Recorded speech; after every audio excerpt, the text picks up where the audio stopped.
Une jeune fille pauvre vend des oranges à un feu de circulation, tenant une pancarte faite à la main, lorsqu'un jeune PDG milliardaire s'approche. Elle s'écrie « Aidez-moi, s'il vous plaît, je dois payer l'opération de ma mère ». En regardant la photo qu'elle tient, il reconnaît le visage de son ex-femme et est sous le choc. Avant de commencer l'histoire, n'oubliez pas de laisser un like et de vous abonner à la chaîne pour voir plus d'histoires comme celle-ci. Le ciel gris au-dessus de New York semblait refléter l'humeur de Blake Hamilton en cette matinée d'automne. Bien qu'âgé de 38 ans et possédant une fortune estimée à plusieurs milliards, il y avait un vide qu'aucune acquisition commerciale ne pourrait jamais combler. Blake ajusta son manteau en cachemire, une habitude inconsciente chaque fois qu'il était nerveux, et poursuivit sa promenade solitaire. Il y a 3 ans, il avait adopté cet étrange rituel. Une fois par mois, il congédiait son chauffeur et marchait dans les quartiers moins aisés de la ville.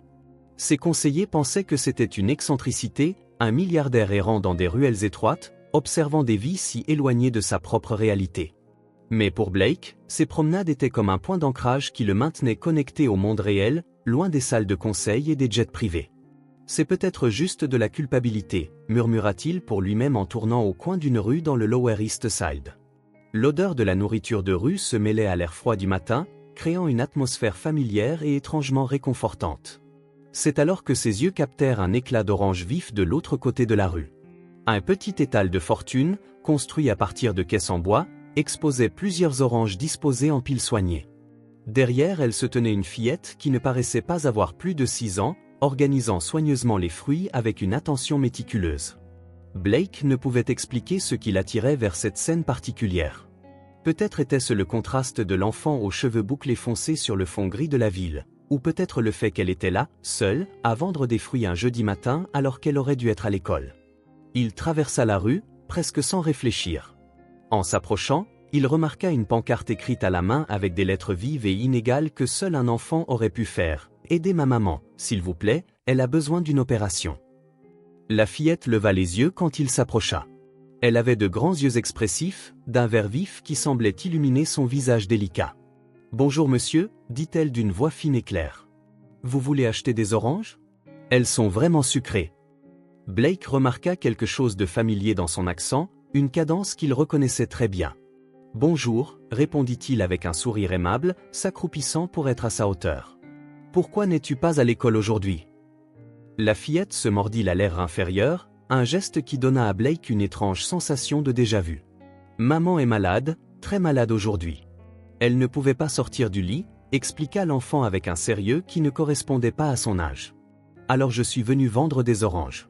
Je dois économiser de l'argent. » Il y avait une dignité dans cette petite silhouette qui serra la poitrine de Blake. Les enfants ne devraient pas avoir à porter des fardeaux si lourds. « Combien coûtent tes oranges ?» demanda-t-il en sortant son portefeuille. « 3 pour 5 $, répondit-elle promptement, les yeux brillants d'espoir. « Mais si vous en achetez plus, je peux vous faire une réduction. » Blake sourit. « Je les prends toutes. » Les yeux de la fillette s'écarquillèrent de surprise et de suspicion. « Toutes ?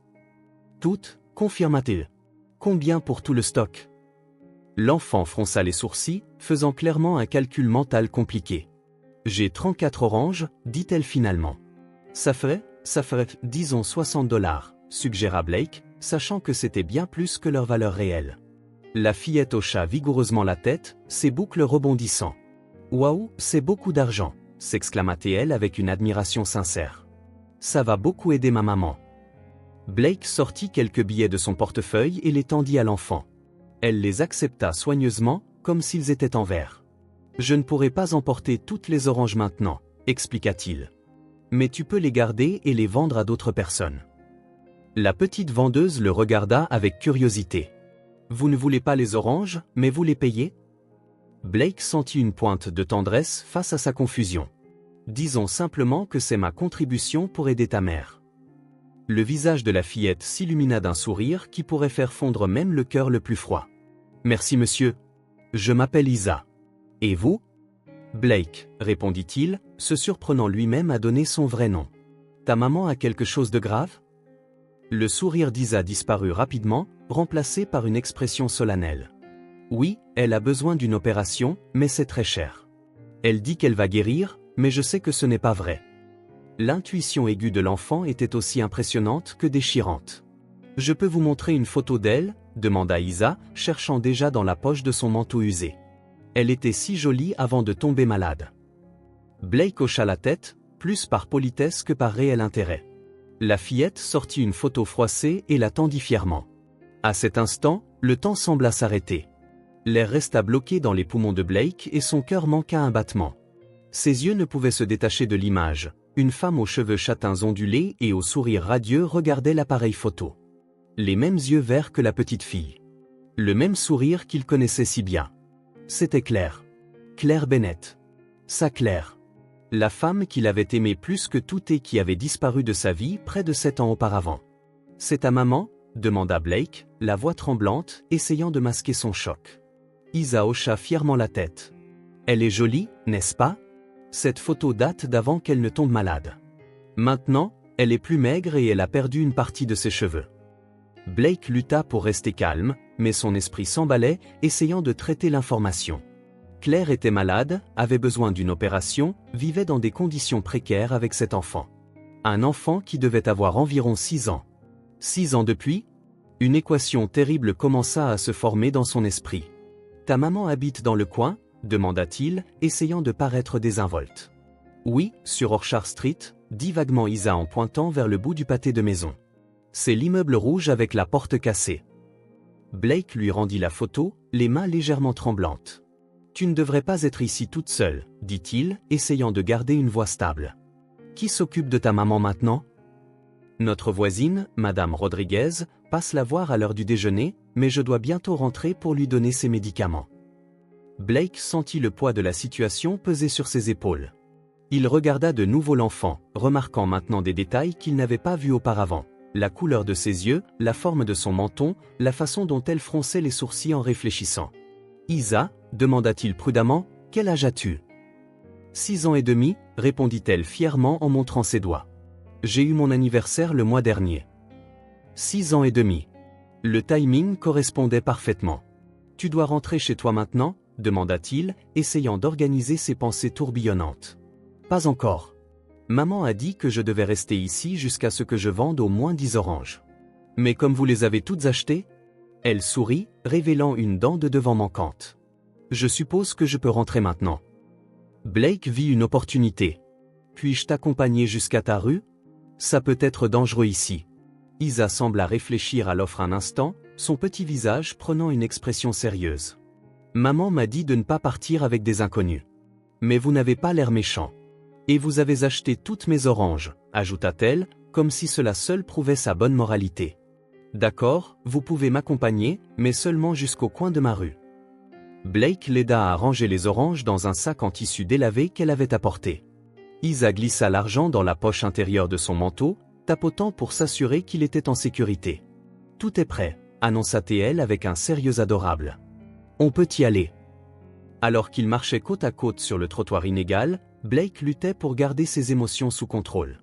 Si ses soupçons étaient corrects, cet enfant marchant à ses côtés pourrait être ? Non, il n'osait pas achever sa pensée.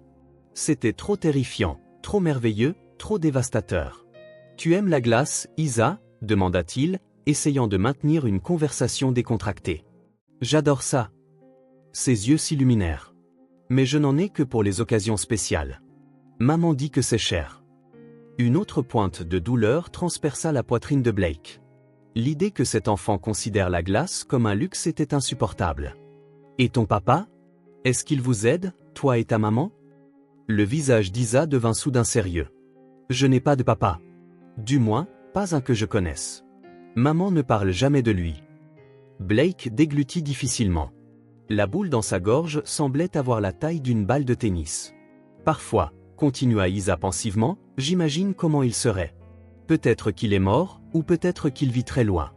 Ou peut-être… » Elle s'interrompit, regardant Blake avec une curiosité innocente. « Peut-être qu'il est comme vous. » « Comme moi ?» Blake faillit trébucher sur une fissure du trottoir. « Oui, quelqu'un de gentil qui aide les gens et achète toutes les oranges même s'il ne veut pas vraiment en prendre. » Elle lui sourit à nouveau, révélant l'espace où sa dent manquait. Blake sentit ses yeux piquer. Il cligna rapidement des yeux pour repousser les larmes qui menaçaient de se former. Après quelques minutes, ils atteignirent une rue plus étroite. Isa désigna un immeuble en briques rouges au bout du pâté de maison. La façade s'écaillait et plusieurs fenêtres étaient soit cassées, soit réparées avec du ruban adhésif. La porte d'entrée, comme Isa l'avait décrite, était partiellement cassée, maintenue fermée par une chaîne rouillée. « C'est là que j'habite », dit-elle. Au 3e étage. Blake regarda l'immeuble avec une horreur à peine dissimulée. Comment Claire pouvait-elle vivre là? Comment cet enfant pouvait-elle appeler cet endroit sa maison? Vous pouvez me laisser ici, dit Isa, s'arrêtant au coin comme convenu. Merci de m'avoir accompagné, monsieur Blake. De rien, Isa, répondit-il, réticent à la laisser partir. Tu es sûr que ça va aller? Bien sûr, répondit-elle avec l'assurance que seuls les enfants possèdent. J'habite ici, je connais tout le monde. Blake hésita, saisi par une envie presque irrésistible de la suivre à l'intérieur, de voir Claire de ses propres yeux, d'exiger des réponses. Mais le choc était encore trop grand. Il avait besoin de temps pour digérer ce qu'il avait découvert. Commença-t-il, ne sachant pas trop quoi dire. Prends soin de toi, d'accord? Et dis à ta maman que j'espère qu'elle ira bientôt mieux. Je le ferai, promit-elle en agitant la main avant de se retourner et de courir vers la porte cassée. Blake resta debout au coin, regardant jusqu'à ce que la petite silhouette disparaisse à l'intérieur. Puis, comme propulsé par une force invisible, il fit le tour du pâté de maison et s'approcha de l'immeuble sous un autre angle, d'où il pouvait observer sans être vu. Le 3e étage, avait dit Isa. Il vivait au 3e étage. Blake compta les fenêtres, essayant de deviner laquelle pourrait être la leur. L'une des fenêtres du 3e étage avait une petite plante sur le rebord, un unique cactus dans un pot improvisé fait d'une canette de soda. Claire avait toujours aimé les plantes, même les plus résistantes, les plus improbables. Il attendit, observant. Après quelques minutes, il vit Isa apparaître à cette même fenêtre. Elle posa quelque chose sur le rebord, ce qui ressemblait à l'argent qu'il lui avait donné, puis disparut de la vue. Blake resta là pendant près d'1 heure, immobile, ignorant le froid grandissant alors que l'après-midi avançait. Il vit Isa apparaître à la fenêtre 2 autres fois, une fois tenant ce qui ressemblait à un verre d'eau, et une autre fois simplement regardant la rue, comme si elle cherchait quelque chose ou quelqu'un. La douleur dans sa poitrine était presque physique. La culpabilité, le regret, la confusion, par-dessus tout, la colère contre lui-même tourbillonnait en lui comme une tempête menaçant de le terrasser. Claire était malade, peut-être mourante, vivant dans des conditions misérables. Et cet enfant, Isa, était-ce vraiment possible? Les calculs correspondaient. Le timing était parfait. Et ses yeux, les yeux de sa famille, ce qu'il voyait dans le miroir chaque matin. Quand il parvint enfin à bouger, le soleil se couchait déjà. Blake se sentait hébété, comme s'il avait été frappé à la tête. Il rebroussa chemin, ses pensées dans un tel tumulte qu'il enregistrait à peine où ses pieds le menaient. Il passa devant un bar et faillit entrer. Un verre, ou plusieurs, semblait la réponse parfaite à cet instant. Mais alors, l'image d'Isa lui revint en tête, comptant ses oranges si soigneusement, économisant l'argent pour l'opération de sa mère. L'opération de Claire. Non, il ne méritait pas l'oubli temporaire que l'alcool pouvait offrir. Il continua de marcher. Quand il s'arrêta, il se trouvait devant son immeuble sur Park Avenue, un contraste brutal avec celui qu'il avait observé quelques heures plus tôt. Le portier le salua respectueusement, mais Blake le remarqua à peine, se dirigeant directement vers l'ascenseur privé qui le mènerait aux Penthouse. Dans son luxueux appartement avec vue panoramique sur Central Park, Blake alla directement au bar et se versa un whisky. Il le but d'un trait, accueillant la sensation de brûlure dans sa gorge, une douleur plus supportable que celle qu'il ressentait dans sa poitrine. « Claire » murmura-t-il dans l'appartement vide. « Qu'est-ce que je t'ai fait » Il se versa un autre verre mais ne le but pas. Il tenait simplement le verre, fixant le liquide ambré comme s'il contenait les réponses dont il avait désespérément besoin. 1 million de questions tourbillonnaient dans son esprit. Pourquoi Claire ne lui avait-elle jamais parlé de la grossesse? Pourquoi avait-elle disparu sans laisser de traces? Comment s'était-elle retrouvée dans une situation aussi désespérée? Et Isa, la douce et courageuse Isa, pouvait-elle vraiment être sa fille? Blake reposa le verre, soudain dégoûté de lui-même. Quel droit avait-il de ressentir quoi que ce soit maintenant? Il avait choisi sa carrière, son ambition, son empire. Claire avait été un dommage collatéral dans son ascension implacable vers le sommet. D'un pas lourd, il se dirigea vers son bureau et s'assit au bureau en acajou qui avait coûté plus cher que ce que beaucoup de gens gagnaient en 1 an. Il ouvrit un tiroir et en sortit une petite boîte en velours. À l'intérieur se trouvait une bague de fiançailles jamais offerte. Une larme solitaire glissa sur sa joue alors qu'il fixait le bijou qui symbolisait des promesses jamais tenues, un avenir qu'il avait sacrifié sur l'autel de son ambition. À cet instant, seul dans son palais de solitude, Blake Hamilton fit un vœu silencieux. Demain, il reviendrait. Demain, il trouverait le courage d'affronter les fantômes de son passé et peut-être de se racheter pour cette année d'absence. Mais pour l'instant, la culpabilité était trop lourde à porter. Pour l'instant, il devait rassembler les morceaux brisés de son âme, fracassés par la vue de cette petite fille aux yeux vifs et de sa mère malade. Ce qu'il ne savait pas encore, c'est que cette rencontre fortuite avait changé sa vie à jamais. Que rien ne serait plus jamais pareil. Que l'homme qui se réveillerait le lendemain matin ne serait pas le même que celui qui avait arpenté les rues du Lower East Side ce jour-là. Blake Hamilton, le milliardaire solitaire, avait enfin trouvé quelque chose que son argent ne pourrait jamais acheter, la chance de réparer la plus grande erreur de sa vie. Blake ne dormit pas cette nuit-là. Ses tentatives furent interrompues par des cauchemars dans lesquels une fille aux yeux verts l'accusait de l'avoir abandonnée tandis que Claire gisait mourante dans un lit d'hôpital. À 4 heures du matin, il abandonna. Il se leva, alla à la fenêtre et fixa la ville qui ne dort jamais, une vue qu'il trouvait autrefois réconfortante mais qui semblait maintenant se moquer de sa richesse solitaire. Le téléphone sonna à 6 heures précises, comme toujours. C'était Janet, son assistante depuis plus d'une décennie, lui rappelant la réunion avec les investisseurs japonais prévue pour 9 heures. « Annulez-la », dit-il, sa voix rauque d'épuisement. « Pardon ?» Janet l'entendait rarement annuler quoi que ce soit, surtout une réunion de ce calibre. « Annulez tout aujourd'hui et demain. » Blake, ces investisseurs sont venus de l'autre bout du monde. Dites-leur que je suis malade, une urgence familiale, ce qu'il faudra. Il y eut un silence à l'autre bout du fil.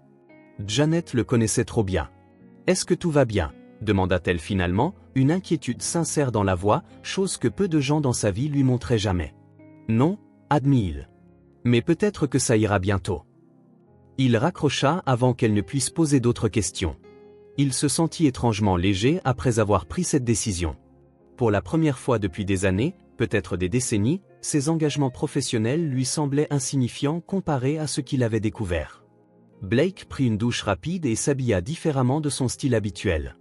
Pas de costume sur mesure ni de chaussures en cuir italien. Il choisit un jean foncé, une chemise simple et des baskets. Il voulait paraître accessible, pas intimidant. Dans le miroir, un visage fatigué lui renvoya son reflet, des yeux révélant une nuit blanche et de profondes inquiétudes. « Tu peux le faire », dit-il à son reflet, sans grande conviction. Il quitta l'appartement, au lieu d'appeler son chauffeur, et là un taxi. Sa première destination ne fut pas l'immeuble de Claire, mais une épicerie sur le chemin. Tandis que le chauffeur bavardait sur le trafic matinal et les prévisions de pluie, Blake essayait de se rappeler quels aliments un enfant comme Isa pourrait aimer. Cela faisait longtemps qu'il n'avait pas été enfant lui-même, et cela ressemblait à un souvenir d'une autre vie. Le supermarché était presque vide à cette heure-là. Blake prit un chariot et commença à le remplir de produits de base, riz, haricots, pâtes, sauces, viande, légumes frais, fruits. Il s'arrêta au rayon des produits laitiers, se rappelant combien Claire aimait le yaourt grec avec du miel. Ses préférences avaient-elles changé? Il en prit plusieurs, juste au cas où. Au rayon des céréales, il se figea devant l'éventail infini d'options colorées. Laquelle Isa aimerait-elle le plus? Il décida d'en prendre 3 sortes différentes, imaginant sa joie d'avoir le choix, chose clairement inhabituelle dans sa vie. Il ajouta des biscuits au chocolat, de la glace, toutes ces choses que chaque enfant devrait avoir sans les considérer comme des luxes. Quand il arriva à la caisse, son chariot était si plein qu'il pouvait à peine le pousser. La jeune caissière haussa les sourcils devant le volume impressionnant d'articles. « Une grande fête ?» demanda-t-elle avec un sourire poli. « Quelque chose comme ça » répondit Blake. En quittant le magasin avec des sacs lourds, Blake réalisa à quel point son plan était peu pratique. Comment allait-il transporter tout cela jusqu'à l'appartement? Il demanda au chauffeur de taxi qui attendait de l'aider à charger les courses, offrant un généreux pourboire. Sur le chemin du Lower East Side, Blake sentit sa nervosité grandir. Que dirait-il à Claire? Comment expliquerait-il sa soudaine réapparition? Et si elle lui claquait la porte au nez? Pire, et si elle confirmait qu'Isa était bien sa fille? Ou si elle le niait? Le taxi s'arrêta à un pâté de maison de l'immeuble, à la demande de Blake.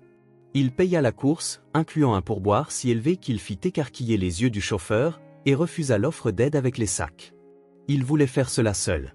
Le poids des courses était presque bienvenu, lui donnant une tâche physique sur laquelle se concentrer en dehors de son anxiété grandissante.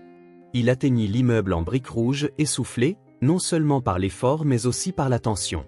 La porte d'entrée, comme Isa l'avait décrite, était partiellement cassée, maintenue en place par une chaîne. Blake la poussa avec son épaule et entra.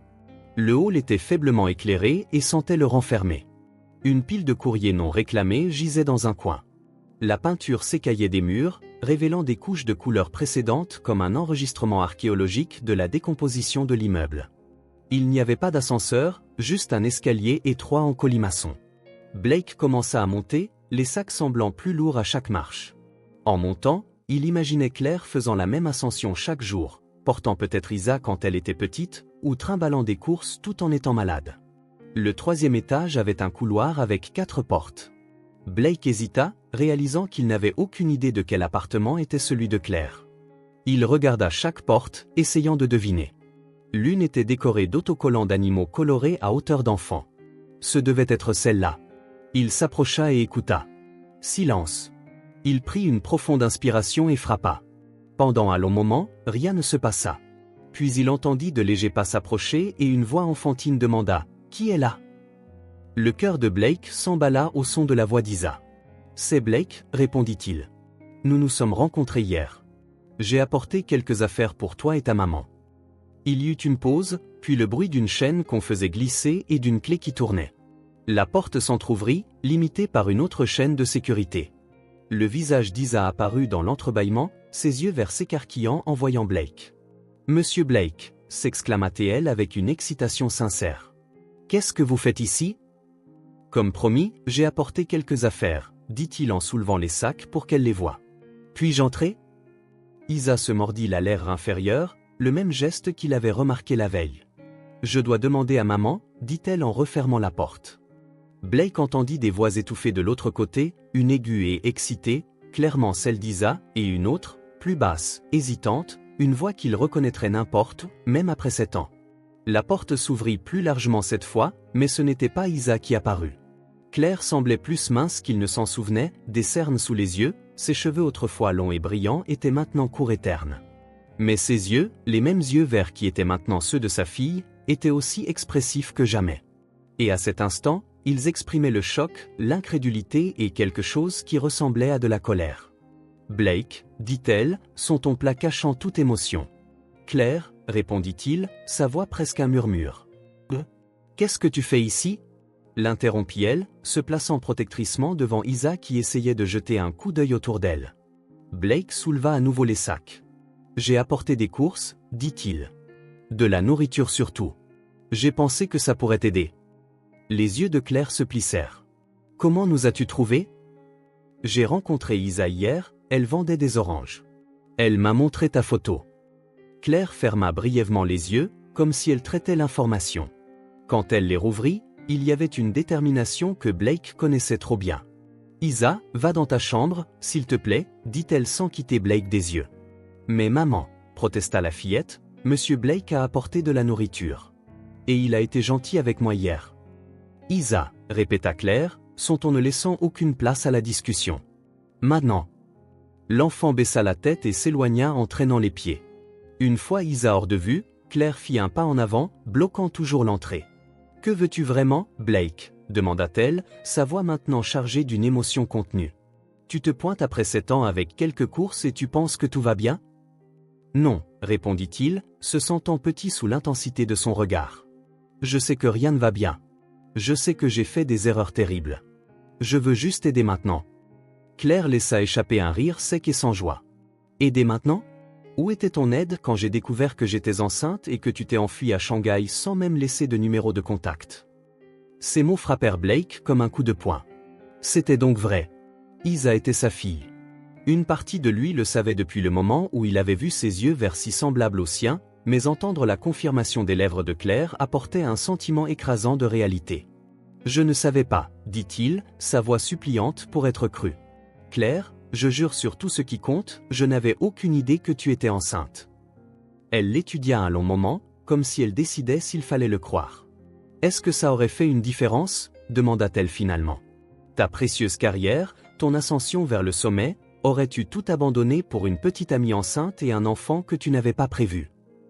Blake voulait dire oui, qu'il aurait tout laissé tomber, qu'il aurait fait les choses différemment. Mais il ne pouvait pas. Il ne pouvait pas lui mentir maintenant. Je ne sais pas, admit-il, la vérité lui faisant mal à la gorge. Je ne sais pas qui j'étais il y a 7 ans. Mais je sais qui je suis maintenant. Et je veux faire ce qu'il faut. Claire l'observa encore quelques secondes, puis ouvrit complètement la porte. Tu peux laisser les courses, dit-elle. Merci pour ça. Isa a besoin de bien manger. Blake posa les sacs sur le sol de la petite entrée. L'appartement qu'il pouvait entrevoir derrière Claire était minuscule mais impeccablement propre, malgré des meubles usés et des murs tachés. Puis-je voir Isa? Demanda-t-il, sa voix trahissant ses émotions. Juste un instant. Claire croisa les bras. Pourquoi? Pour que tu puisses disparaître de sa vie à nouveau? Je ne disparaîtrai pas, promit Blake. Plus jamais. Des mots, dit-elle avec lassitude. Tu as toujours été doué pour ça. Une quinte de tout l'interrompit. Claire couvrit sa bouche avec sa main, son corps frêle secoué par l'effort. Blake fit un pas en avant, voulant instinctivement l'aider, mais elle leva la main pour l'arrêter. Je vais bien, dit-elle une fois la tout calmée, bien que sa pâleur suggère le contraire. Tu ne vas pas bien, insista Blake. Isa m'a parlé de ton état, de l'opération dont tu as besoin. Le visage de Claire se durcit. Je n'ai pas besoin de ta charité. Ce n'est pas de la charité, insista-t-il. C'est une responsabilité. Elle est ma fille, Claire. J'ai à la fois le droit et l'obligation d'aider. Un droit? Sa voix monta dangereusement. Quel droit as-tu sur un enfant que tu n'as jamais rencontré, jamais vu grandir? Tu ne l'as pas tenue quand elle avait de la fièvre, ni réconfortée quand elle faisait des cauchemars. Tu n'étais là pour aucun anniversaire, aucun Noël, aucun moment important de sa vie. Chaque mot était un coup de poignard dans la poitrine de Blake. Le pire, c'est qu'elle avait absolument raison. Aucun, admit-il, sa voix presque inaudible. Je n'ai aucun droit. Mais Isa a tous les droits à une vie meilleure que celle-ci. Elle a le droit à une mère en bonne santé. Et toi? Il hésita, conscient de marcher sur un terrain dangereux. Tu as le droit à des soins médicaux appropriés. Claire s'appuya contre le cadre de la porte, paraissant soudain épuisée. Le bref accès de colère avait consumé le peu d'énergie qui lui restait. C'est trop tard, Blake, dit-elle, sa voix maintenant plus triste qu'en colère. Trop tard pour beaucoup de choses. Une boule se forma dans sa gorge. Trop tard pour le traitement? Peut-être pour ça aussi, répondit-elle vaguement. Mais je parlais de nous. De te faire confiance à nouveau. Je ne te demande pas de me faire confiance, dit Blake. Juste de me laisser aider. Pour Isa. Entendre le nom de sa fille sembla affecter Claire. Son expression s'adoucit légèrement. Maman? La voix d'Isa flotta depuis le couloir derrière elle. Je peux sortir maintenant? Je veux voir ce que M. Blake a apporté. Claire ferma les yeux un instant, comme pour rassembler ses forces. Quand elle les rouvrit, il y avait un regard résigné en eux. Oui, ma chérie, tu peux venir. Isa apparut aux côtés de sa mère presque instantanément, comme si elle avait attendu juste là dans le couloir. Ses yeux s'illuminèrent en voyant les sacs. Waouh! Tout ça, c'est pour nous? Blake ne put retenir un sourire devant son excitation. Oui, c'est tout pour vous. Isa commença immédiatement à fouiller dans les sacs, s'exclamant joyeusement devant les céréales colorées et la glace, qu'elle emporta rapidement pour la mettre au congélateur avant qu'elle ne fonde. Claire observait avec une expression complexe, un mélange de gratitude réticente et de méfiance persistante. Quand Isa disparut dans la minuscule cuisine avec la glace, Claire se tourna vers Blake. « Je ne veux pas qu'elle s'attache à toi, dit-elle doucement. Pas si tu comptes disparaître à la première occasion. Elle a assez de problèmes sans y ajouter un père qui vient d'apparaître. » Les mots blessaient, mais Blake savait qu'elle avait raison. « Je ne disparaîtrai pas, répéta-t-il en la regardant droit dans les yeux. Je sais que je ne peux pas le prouver maintenant. Je peux seulement te demander de me laisser le démontrer par des actes, pas des mots. » Claire ne répondit pas immédiatement.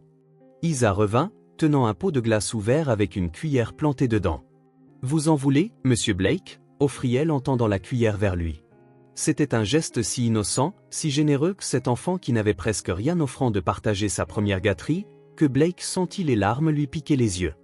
Il s'éclaircit la gorge et secoua doucement la tête. « Merci Isa, mais c'est tout pour toi, » répondit-il, la voix tendue par l'émotion. « Et toi, maman ?» demanda Isa en offrant la cuillère à Claire. « Un sourire fatigué illumina brièvement le visage de Claire. Juste un petit peu? Elle se pencha en avant et goûta la glace que sa fille lui offrait. Pendant un instant fugace, son expression s'éclaira, et Blake put voir une lueur de la Claire qu'il avait connue autrefois, jeune, pleine de vie et de rêves. « C'est délicieux », dit-elle à sa fille, qui rayonnait de satisfaction. Blake se sentit comme un intrus, témoin d'un moment privé entre mère et enfant. C'était un rappel brutal de tous les moments similaires qu'il avait manqués. « Je vais vous laisser maintenant, dit-il doucement. Mais j'aimerais revenir demain, si ça ne te dérange pas. » Claire leva les yeux vers lui, la méfiance évidente dans son regard, mais maintenant teintée de quelque chose comme de la résignation. « Je ne peux pas t'en empêcher, répondit-elle. Mais ne fais aucune promesse à Isa que tu n'as pas l'intention de tenir. » Blake hocha la tête, acceptant sa condition.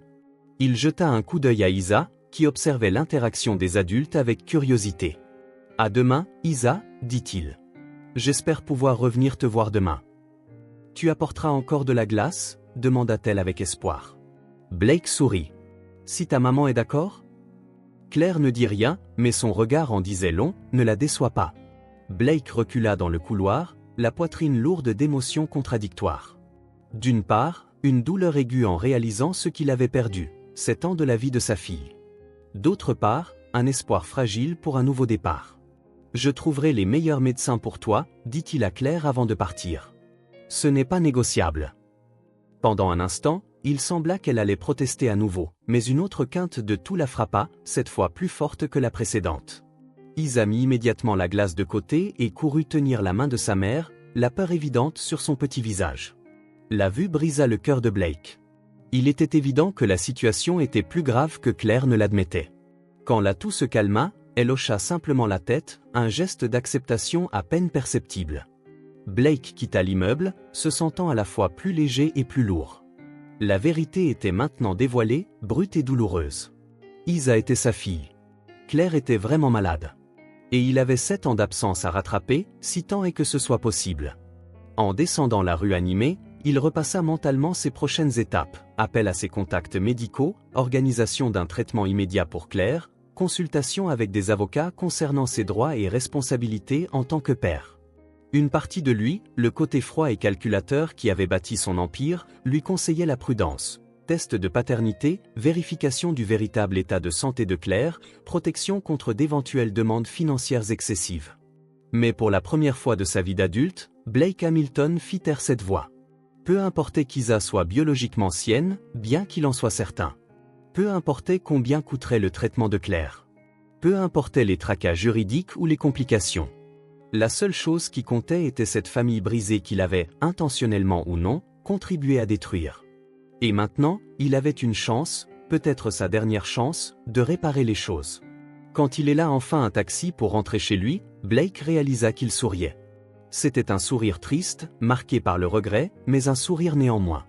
Pour la première fois depuis de nombreuses années, il avait l'impression de faire quelque chose de vraiment significatif. La nuit tombait sur New York lorsque Blake retourna à son appartement. Il se versa un verre et sortit sur le balcon, regardant la ville s'illuminer en contrebas. Quelque part dans cette mer de lumière, une petite fille aux yeux verts pensait peut-être à lui. Demain serait un nouveau jour. Demain, il commencerait à construire des ponts sur le gouffre de 7 ans. Demain, il affronterait la résistance de Claire et essaierait de gagner l'affection d'Isa. Mais ce soir était aux décisions. Et Blake Hamilton avait décidé, plus de fuite, plus de choix de l'ambition au détriment de l'amour, plus d'abandon de ceux qui avaient besoin de lui. Ce soir-là, au-dessus de son empire solitaire, il fit un vœu silencieux aux étoiles. Il serait le père qu'Isa méritait et l'homme dont Claire avait besoin qu'il soit. Même s'il était trop tard pour certaines choses, comme l'avait dit Claire, il ferait tout ce qui était en son pouvoir pour s'assurer qu'il n'était pas trop tard pour celle qui comptait vraiment. Blake ne dormit pas non plus cette nuit-là. Ses tentatives furent interrompues par des pensées sur Claire et Isa, sur le temps perdu, sur l'état de santé de Claire qu'elle essayait de cacher mais qui était évident dans chaque mouvement fatigué, chaque respiration laborieuse. À 5 heures du matin, il renonça à essayer. Il se rendit à son bureau, alluma son ordinateur et commença à rechercher les meilleurs hôpitaux de la ville, des spécialistes pour toutes les conditions possibles dont Claire pourrait souffrir. Sans connaître son diagnostic exact, il se prépara à toutes les éventualités. Il passa quelques appels, même à cette heure matinale, à des personnes qui ne verraient pas d'inconvénient à être réveillées par Blake Hamilton. Son nom ouvrait des portes, chose qu'il avait toujours su mais rarement utilisée pour autre chose que les affaires.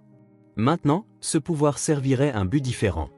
À 8 heures du matin, il avait une liste de médecins prêts à voir Claire immédiatement, des hôpitaux préparés à l'admettre dans des chambres privées, des spécialistes en attente de son appel. Tout ce dont il avait besoin maintenant était de la persuader d'accepter son aide. Blake prit une douche rapide, s'habilla aussi simplement que la veille est sortie. En chemin, il s'arrêta dans une boulangerie et acheta des viennoiseries fraîches pour le petit déjeuner, pain, pâtisserie, fruits. Il se souvint que Claire aimait les croissants à la confiture de framboise et s'assura d'en inclure. Le ciel était couvert, menaçant de pluie. Blake accéléra le pas, ressentant une urgence inexplicable, comme si chaque minute était précieuse. Il arriva à l'immeuble en briques rouges un peu après 9 heures, montant rapidement les 3 étages d'escalier. C'est alors qu'il l'entendit. Le son d'un enfant qui pleure. Un cri désespéré provenant de l'appartement de Claire. Ce n'était pas le cri d'un enfant contrarié ou souffrant d'une douleur mineure. C'était le son de la peur à l'état pur, du désespoir total.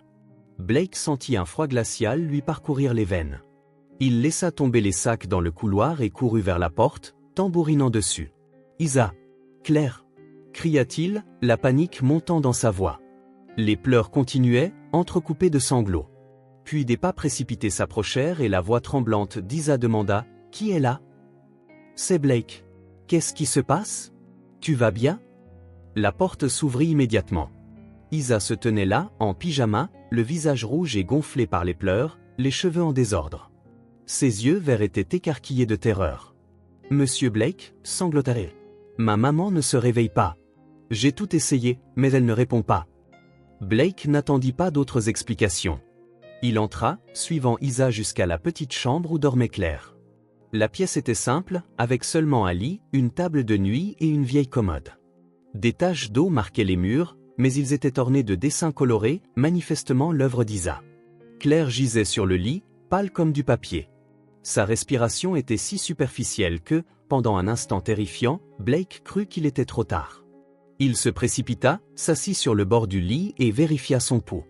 Il était là, faible et irrégulier, mais présent. « Claire » appela-t-il doucement en lui tapotant la joue. « Claire, réveille-toi. » Elle ne répondit pas. Isa s'agrippa à la taille de Blake, tremblante. « Elle a beaucoup toussé la nuit dernière », expliqua la fillette, ses mots entrecoupés de sanglots. « Puis ce matin, elle ne s'est pas levée pour m'emmener à l'école. J'ai cru qu'elle était juste fatiguée, mais quand je suis venu vérifier, elle ne répondait pas. » Blake passa un bras autour des épaules d'Isa, essayant de projeter un calme qu'il ne ressentait pas. « Depuis combien de temps est-elle comme ça ?» demanda-t-il, sortant déjà son téléphone de sa poche. « Je ne sais pas », répondit Isa en essuyant ses larmes avec le dos de sa main. « Je pense que ça fait environ 1 heure que j'essaie de la réveiller. » Blake composa l'un des numéros qu'il avait préparés plus tôt. Quand on répondit, sa voix prit un ton autoritaire qu'Isa n'avait jamais entendu auparavant. « Docteur Ramirez, ici Blake Hamilton. J'ai besoin d'une ambulance dans le Lower East Side immédiatement. C'est une urgence. » Il donna l'adresse et raccrocha, se tournant vers Isa. « J'emmène ta maman à l'hôpital tout de suite. J'ai besoin que tu sois forte et que tu m'aides, d'accord ?» Isa hocha la tête, toujours en larmes mais remplie d'une confiance enfantine qui serra le cœur de Blake. Elle lui faisait confiance instantanément, sans poser de questions, comme seul un enfant peut le faire. « Qu'est-ce que je dois faire ?» demanda-t-elle en redressant ses petites épaules, comme si elle se préparait à une mission importante. « Prends des vêtements pour toi et ta maman. Juste assez pour quelques jours. Des brosses à dents, un peigne, tout ce qui est important. Peux-tu faire ça ?» Isa hocha de nouveau la tête et courut accomplir sa tâche. Blake se retourna vers Claire. Elle brûlait de fièvre, son front chaud sous sa main. Ses doigts, en revanche, étaient glacés. Il sentit la peur monter, mêlée à une culpabilité corrosive. Et si c'était trop tard? Et si toutes ces années de négligence avaient coûté la vie à Claire? Non, murmura-t-il pour lui-même. Ça n'arrivera pas. Il sortit à nouveau son téléphone et composa un autre numéro. Janet, contactez l'hôpital New York Presbyterian. Dites au docteur Sullivan que j'arrive avec une patiente dans un état critique. Je veux la meilleure équipe prête à la recevoir. Quand il raccrocha, Isa était de retour, tenant un petit sac à dos usé. J'ai mis nos affaires ici, dit-elle en lui montrant le sac. Et les médicaments de maman aussi. Excellent travail, la félicita Blake, essayant de sourire de manière rassurante. Maintenant, je vais porter ta maman en bas. Une ambulance arrive, mais nous ne pouvons pas attendre. Sans hésiter, Blake enveloppa Claire dans une couverture et la souleva dans ses bras. Elle lui parut d'une légèreté alarmante, comme si la maladie avait consumé non seulement ses forces mais aussi sa substance même. Sa tête tomba contre sa poitrine et un faible gémissement s'échappa de ses lèvres gercées. « Viens, Isa, reste près de moi. » Ensemble, ils descendirent les escaliers, Blake faisant attention à ne pas bousculer Claire inutilement. Isa suivait, une petite main agrippant sa chemise comme si elle avait peur qu'il disparaisse aussi. Quand ils atteignirent la rue, Blake repéra un taxi qui passait et le héla d'urgence. Le chauffeur s'arrêta, regardant avec suspicion la femme inconsciente dans les bras de Blake. « Hôpital New York Presbyterian, le plus vite possible », ordonna-t-il en ouvrant déjà la portière arrière et en plaçant doucement Claire sur le siège. « C'est une urgence. » Quelque chose dans son ton ou l'urgence de la situation convainquit le chauffeur, qui hocha la tête et déverrouilla les portes. Blake aida Isa à monter et grimpa lui-même, gardant Claire bercée dans ses bras. « Si vous nous y emmenez en moins de 15 minutes, je triple votre course, » ajouta-t-il. C'est tout ce qu'il fallut. Le taxi démarra en trombe, plongeant dans le trafic matinal avec une détermination renouvelée. Pendant le trajet, Blake garda ses doigts sur le pouls de Claire, comptant les faibles battements comme s'il pouvait la maintenir en vie par la seule force de sa volonté. Isa était assise tranquillement à côté de lui, les yeux fixés sur le visage de sa mère, serrant fort son sac à dos. « Elle va guérir, n'est-ce pas ?» demanda-t-elle à un moment donné, sa voix si douce que Blake l'entendit à peine. Il voulait dire oui, que tout irait bien, que sa mère s'en sortirait comme elle l'avait toujours fait. Mais il ne pouvait pas mentir à ses yeux verts, des yeux si semblables aux siens. « Je ferai tout mon possible pour m'en assurer, » répondit-il finalement, sachant que c'était la seule promesse honnête qu'il pouvait faire. Isa sembla accepter cette réponse, hochant gravement la tête. Blake réalisa avec un mélange d'admiration et de tristesse que cet enfant avait grandi bien trop vite, forcé de saisir des réalités qu'aucun enfant ne devrait affronter. Le taxi s'arrêta dans un crissement de pneus devant l'entrée des urgences de l'hôpital. Comme promis, une équipe médicale attendait déjà à l'extérieur, 2 infirmières avec un brancard, un médecin en blouse blanche et Janet, l'assistante de Blake, qui était arrivée en avance pour s'assurer que tout était en place. Blake sortit du taxi, portant Claire, refusant le brancard pour le moment. « Docteur Sullivan ?» demanda-t-il en s'adressant au médecin. « Oui », répondit l'homme, évaluant déjà visuellement la patiente. « Nous allons l'emmener pour une évaluation immédiate. » Blake déposa enfin Claire sur le brancard mais ne lâcha pas sa main. Isa sauta du taxi et courut de l'autre côté du brancard, attrapant l'autre main de sa mère. Alors que l'équipe médicale commençait à pousser le brancard à l'intérieur de l'hôpital, le docteur Sullivan bombarda Blake de questions sur les antécédents médicaux de Claire, ses symptômes, depuis combien de temps elle était inconsciente. Blake répondit ce qu'il pouvait, douloureusement conscient du peu qu'il savait réellement sur la femme qui avait été autrefois la plus proche de lui. Étonnamment, Isa combla de nombreuses lacunes. « Elle prend ça », dit-elle en sortant un petit pilulier de son sac à dos et en le tendant au médecin. 3 fois par jour. Et elle utilise cet inhalateur quand elle ne peut pas respirer. Le docteur Sullivan examina rapidement les médicaments, son expression devenant sérieuse. « Ta maman a des problèmes de cœur ou de poumons que tu connais, ma puce ?» demanda-t-il gentiment. Isa hocha la tête. « Les deux. Elle dit que son cœur faiblit parfois et que ses poumons se remplissent d'eau. C'est pour ça qu'elle tousse autant. » Blake sentit le sol se dérober sous ses pieds. Insuffisance cardiaque et édème pulmonaire. Des conditions graves qui pouvaient être fatales sans traitement approprié. « Depuis combien de temps a-t-elle ces symptômes ?» demanda le médecin, dirigeant maintenant principalement ses questions vers Isa alors qu'ils entraient dans une salle d'examen. « Toujours », répondit simplement la petite fille. « D'aussi loin que je me souvienne. » Des années, alors. Claire était malade depuis des années, sans traitement adéquat, luttant seule tout en élevant un enfant dont Blake ignorait même l'existence. La culpabilité le submergea comme une avalanche. Pendant qu'il amassait des milliards et construisait son empire mondial, la femme qu'il avait aimée dépérissait, économisant chaque centime pour s'occuper de la fille dont il ne savait rien. Une infirmière s'approcha gentiment, leur demandant d'attendre à l'extérieur pendant que l'équipe effectuait les premières procédures. Blake hésita, réticent à quitter Claire, mais il savait que les médecins avaient besoin d'espace pour travailler. Allons-y, Isa, dit-il en tendant la main à la fillette. Nous allons attendre dehors. Les médecins vont bien s'occuper de ta maman. Isa jeta un dernier regard à Claire, puis s'agrippa à la main de Blake, le laissant la guider vers la salle d'attente. Janet suivit discrètement, gérant tout en coulisses comme elle le faisait toujours. Ils s'assirent sur des fauteuils rembourrés dans une salle d'attente privée, séparée du public général par des cloisons de bon goût.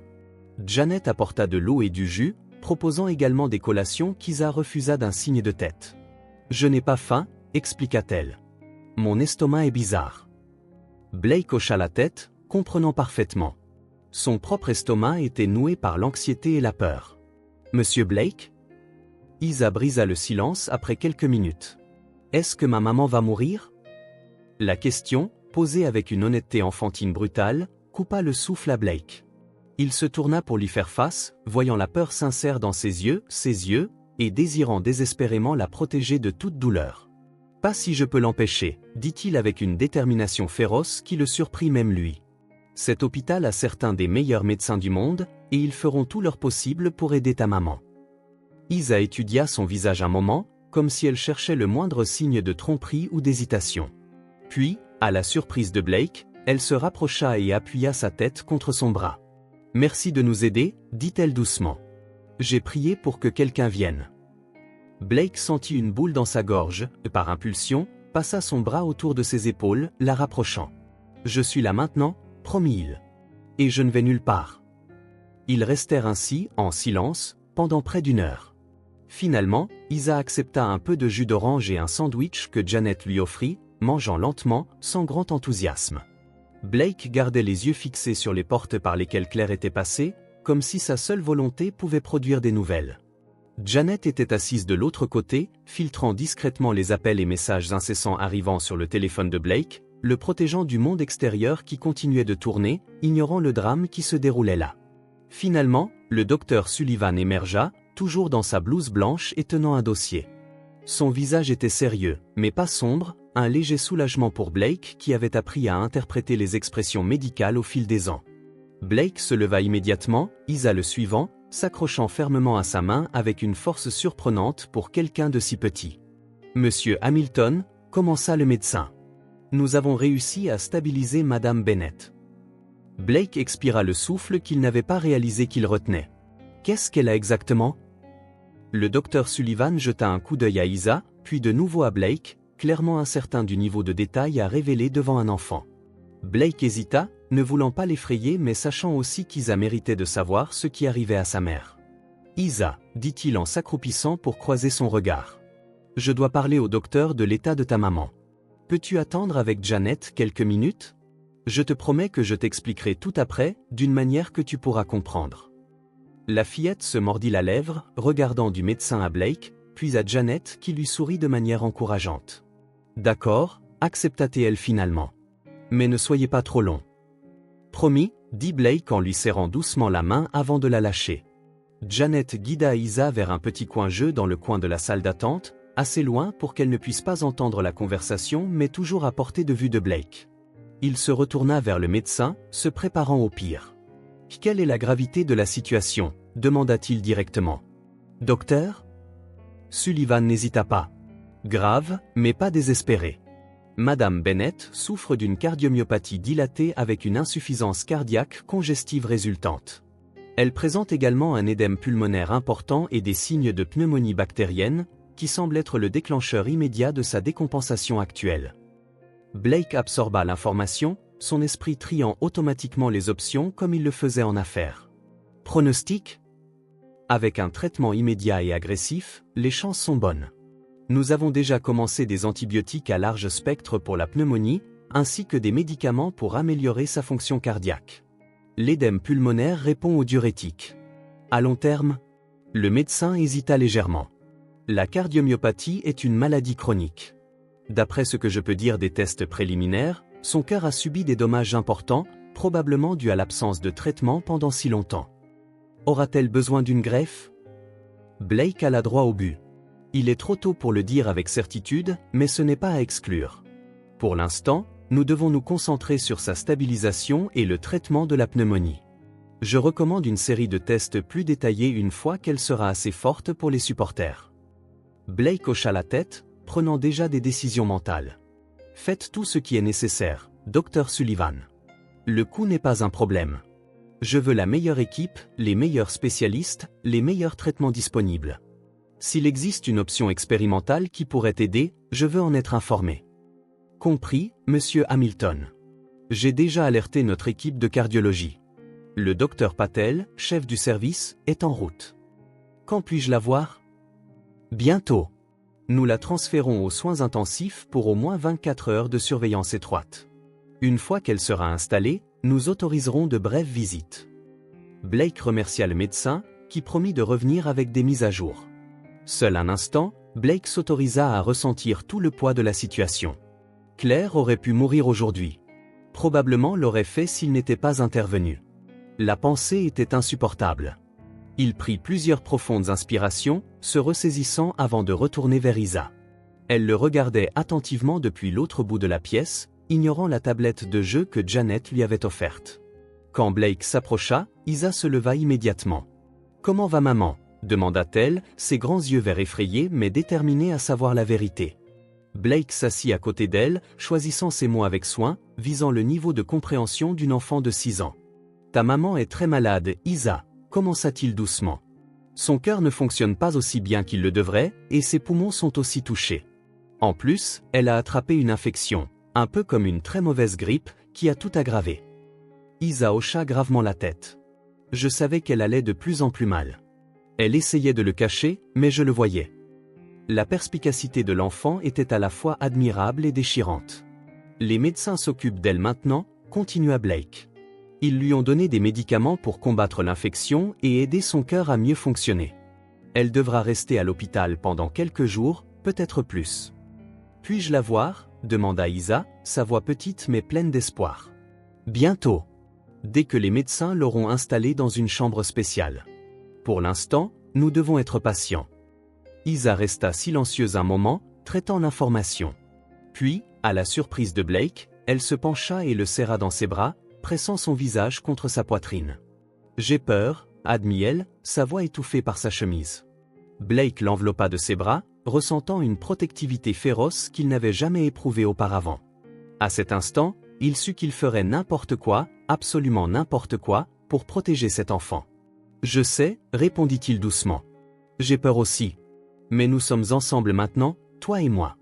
Nous prendrons soin de ta maman, ensemble. » Isa releva la tête, ses yeux verts ou les yeux de Blake remplis de larmes mais aussi d'un espoir fragile. « Promis ?» demanda-t-elle. « Je promets, » répondit Blake, scellant un engagement dont il savait qu'il changerait sa vie à jamais. 3 jours s'étaient écoulés depuis l'admission de Claire à l'hôpital.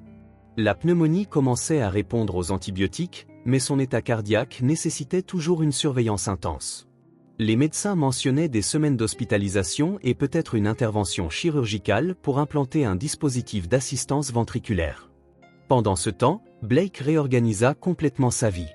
Il annula des voyages d'affaires, délégua des responsabilités et installa un bureau de fortune dans la suite d'hôpital qu'il avait réservé pour Claire. Mais le développement le plus surprenant pour tout le monde, y compris lui-même, fut la façon naturelle dont il prit soin d'Isa. La première nuit, lorsqu'il devint clair que Claire ne sortirait pas de sitôt, Blake fut confronté à un dilemme. Que faire d'Isa? L'enfant n'avait pas d'autre famille et la seule voisine qui la gardait parfois, Madame Rodriguez, était en voyage.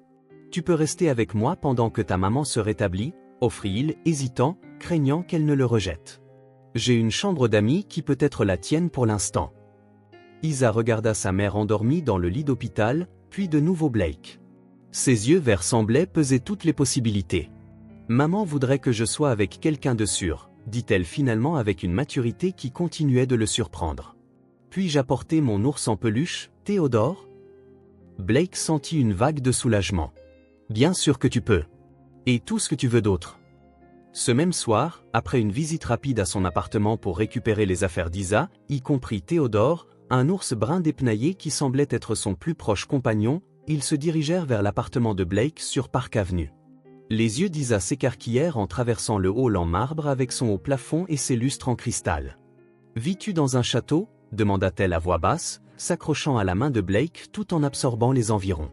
Blake sourit. « Ce n'est pas un château, juste un vieil immeuble où vivent des gens riches. » Es-tu riche? La question directe de l'enfant, typique d'une fillette de 6 ans, prit Blake par surprise. Oui, admille. J'ai beaucoup d'argent. Isa hocha la tête, absorbant l'information. Alors pourquoi maman et moi n'en avons pas? La question innocente frappa Blake comme un coup de poing. Comment pouvait-il expliquer à une enfant de 6 ans les échecs compliqués des adultes, les choix qui mènent à des chemins séparés, l'orgueil blessé, la communication rompue? C'est compliqué, réussit-il finalement à dire. Mais je te promets que je t'expliquerai mieux quand tu seras un peu plus grande. À sa surprise, Isa parut satisfaite, hochant simplement la tête à nouveau. À l'intérieur de l'appartement, il lui montra la chambre d'amis, que Janet avait rapidement meublée avec quelques articles de base pour enfants, une lampe colorée, des livres d'histoire et quelques jouets simples. Ce peut être ta chambre pendant que tu es ici, dit-il. Demain, nous pourrons acheter d'autres choses que tu aimes. Isa explora l'espace avec curiosité, plaçant soigneusement Théodore sur le lit king size qui semblait absurdement grand pour son petit corps. C'est joli, commenta-t-elle. Mais ça ne semble pas réel. Blake comprit exactement ce qu'elle voulait dire. La pièce, avec son décor élégant mais impersonnel, manquait de chaleur et d'histoire, les marques d'une maison habitée. Ce n'était pas comme le minuscule appartement exigu qu'elle partageait avec Claire, qui était plein d'amour malgré sa pauvreté. Cette première nuit fut étrange pour eux deux. Blake prépara un dîner simple aux macaronis au fromage, l'une des rares choses qu'il savait cuisiner, et essaya de maintenir une conversation naturelle avec Isa. L'enfant répondait poliment, mais il y avait une distance dans son comportement, une inquiétude qui assombrissait ses pensées. Au coucher, il l'aida à se brosser les dents et à changer de vêtements, se sentant entièrement maladroit et non préparé à la tâche. « Ta maman va guérir », dit-il en l'abordant, essayant d'offrir un peu de réconfort. Isa hocha la tête, serrant Théodore dans ses bras. « Elle est forte », répondit-elle simplement. « Bonne nuit, monsieur Blake. »« Tu peux simplement m'appeler Blake si tu veux », offrit-il. Elle y réfléchit un instant. « D'accord. Bonne nuit, Blake. » Les jours qui suivirent impliquèrent une série de petits ajustements. Blake, habitué à diriger des sociétés multinationales, découvrit que gérer la routine d'une enfant de 6 ans était tout aussi difficile. Il y avait des horaires à respecter, des repas à préparer, des bains à superviser. Il engagea une assistante personnelle spécifiquement pour l'aider avec Isa, mais Blake insista pour être aussi présent que possible. De son côté, Isa observait tout avec des yeux curieux, s'adaptant silencieusement à son nouvel environnement. Elle était étonnamment facile à vivre, peut-être parce qu'elle avait grandi en assumant des responsabilités au-delà de son âge, ou peut-être parce qu'elle comprenait instinctivement la gravité de la situation de sa mère. Chaque jour, il rendait visite à Claire à l'hôpital. Les visites étaient courtes, car elle passait la plupart du temps endormie, souvent sous l'influence de médicaments qui la laissaient vaseuse. Mais ces brefs moments étaient le point culminant de la journée d'Isa. L'enfant racontait à sa mère tout ce qu'elle avait fait, montrant des dessins et de petits cadeaux qu'elle avait fabriqués. Lors d'une de ces visites, Blake observa depuis un coin Isa chuchoter quelque chose à l'oreille de sa mère inconsciente. L'intimité de ce moment, la confiance absolue que même dans son sommeil, Claire écoutait, remua quelque chose de profond en lui. Il réalisa alors qu'il ferait n'importe quoi pour protéger ce lien. Le 3e jour, les choses commencèrent à changer entre eux. Une routine s'était installée. Le matin, ils allaient voir Claire, qui était éveillée pendant des périodes légèrement plus longues chaque jour, bien que toujours très faibles. L'après-midi, pendant que Blake travaillait à distance, Isa s'occupait avec les nouveaux jouets et livres qu'il lui avait achetés. Le soir, il dînait simplement et parlait de la journée. C'est au cours d'un de ces dîners que la première véritable percée eut lieu.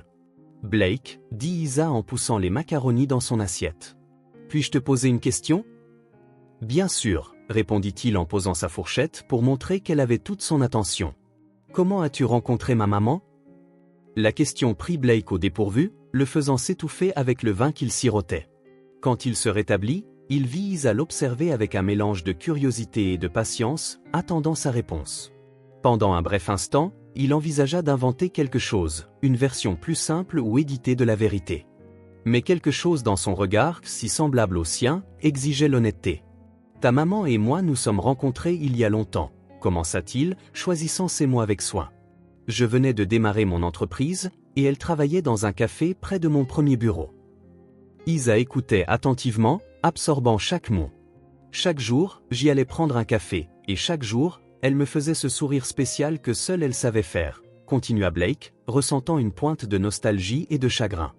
Un jour, après presque un mois, j'ai enfin trouvé le courage de lui demander de sortir avec moi.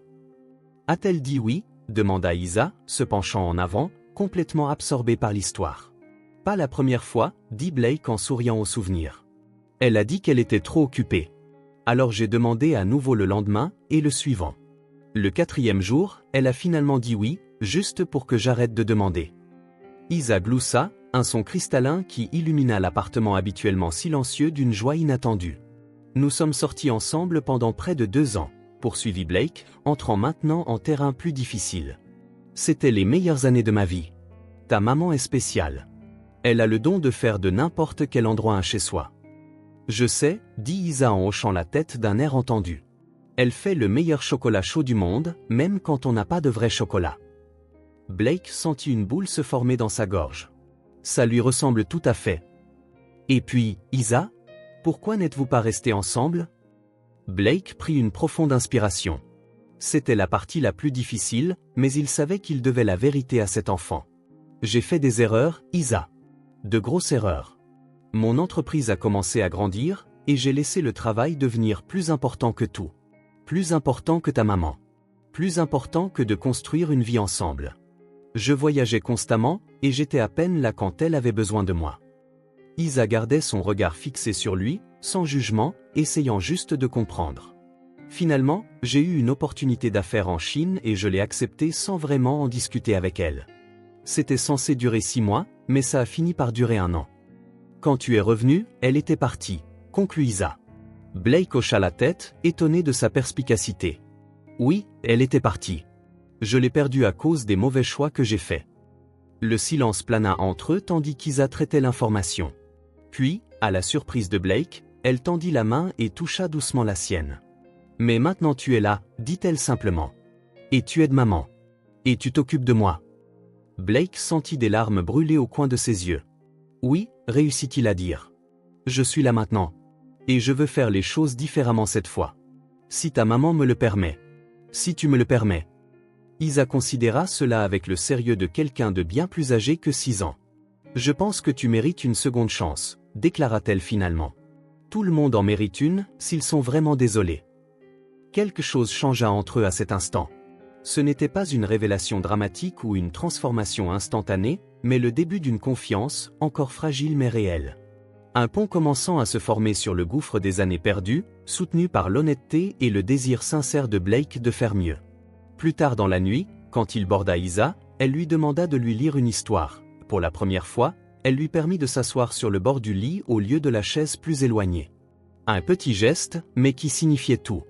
C'était l'histoire préférée de ta maman quand nous étions plus jeunes, dit Blake en lui montrant le livre qu'il avait choisi, un conte classique pour enfants dont il se souvenait que Claire avait parlé une fois. Les yeux d'Isa s'illuminèrent à cette connexion inattendue avec sa mère. Vraiment? Elle ne me l'a jamais dit. Il y a beaucoup de choses que vous avez encore à découvrir l'une sur l'autre, dit Blake doucement. Et beaucoup d'histoires que nous pouvons créer ensemble à partir de maintenant. Pendant qu'il lisait, il regarda les yeux d'Isa s'alourdir jusqu'à ce qu'elle finisse par s'endormir, Théodore serré contre sa poitrine. Blake resta là longtemps, contemplant le visage de la fille qu'il commençait seulement à connaître, émerveillé par la façon dont quelqu'un de si petit et fragile pouvait détenir une telle force et sagesse. Jour après jour, de petits moments comme celui-là construisaient un lien entre eux que Blake n'avait jamais connu auparavant, un lien forgé non pas par de grands gestes ou des cadeaux coûteux, mais par une présence constante, l'honnêteté et les simples routines qu'ils partageaient. Une affection tranquille qui grandissait, solide mais douce, comme une plante cherchant la lumière du soleil après un long séjour dans l'obscurité.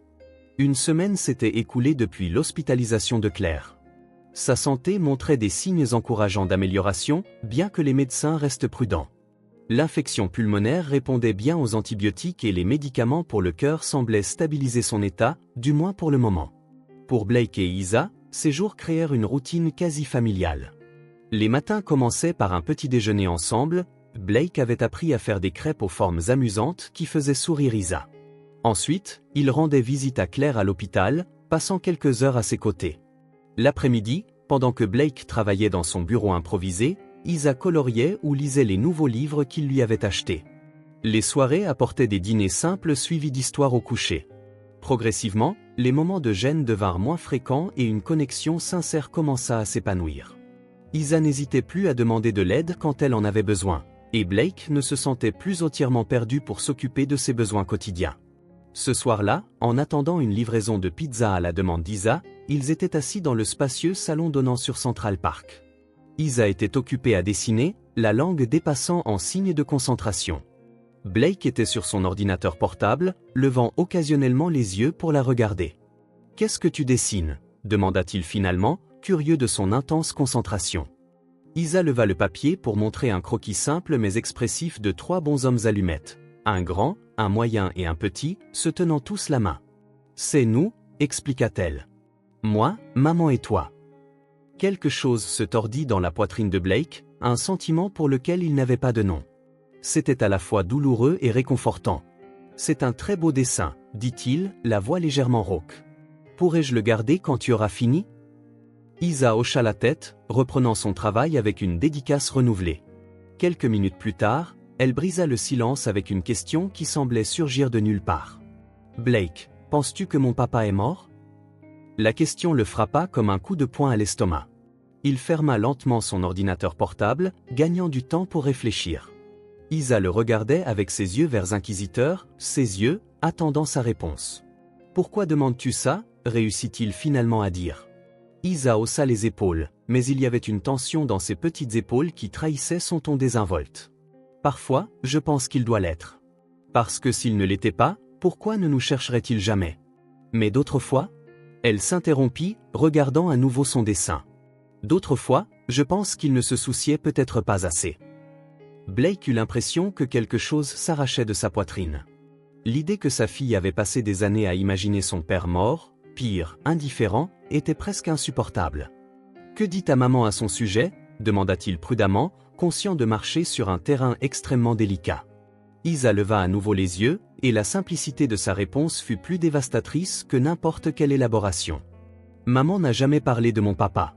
Je n'ai jamais su qui il était. » Blake ressentit l'impact de ces mots comme une vague froide déferlant sur lui. Claire n'avait jamais mentionné son existence à Isa, même pas pour créer une histoire à son sujet. Elle l'avait complètement effacé de leur récit, comme s'il n'avait jamais existé. C'était une absence si complète et délibérée que Blake comprit enfin la profondeur de la blessure de Claire. Elle préférait élever sa fille sans aucune figure paternelle plutôt que de partager le moindre souvenir de lui. « Lui as-tu déjà demandé » s'enquit-il doucement.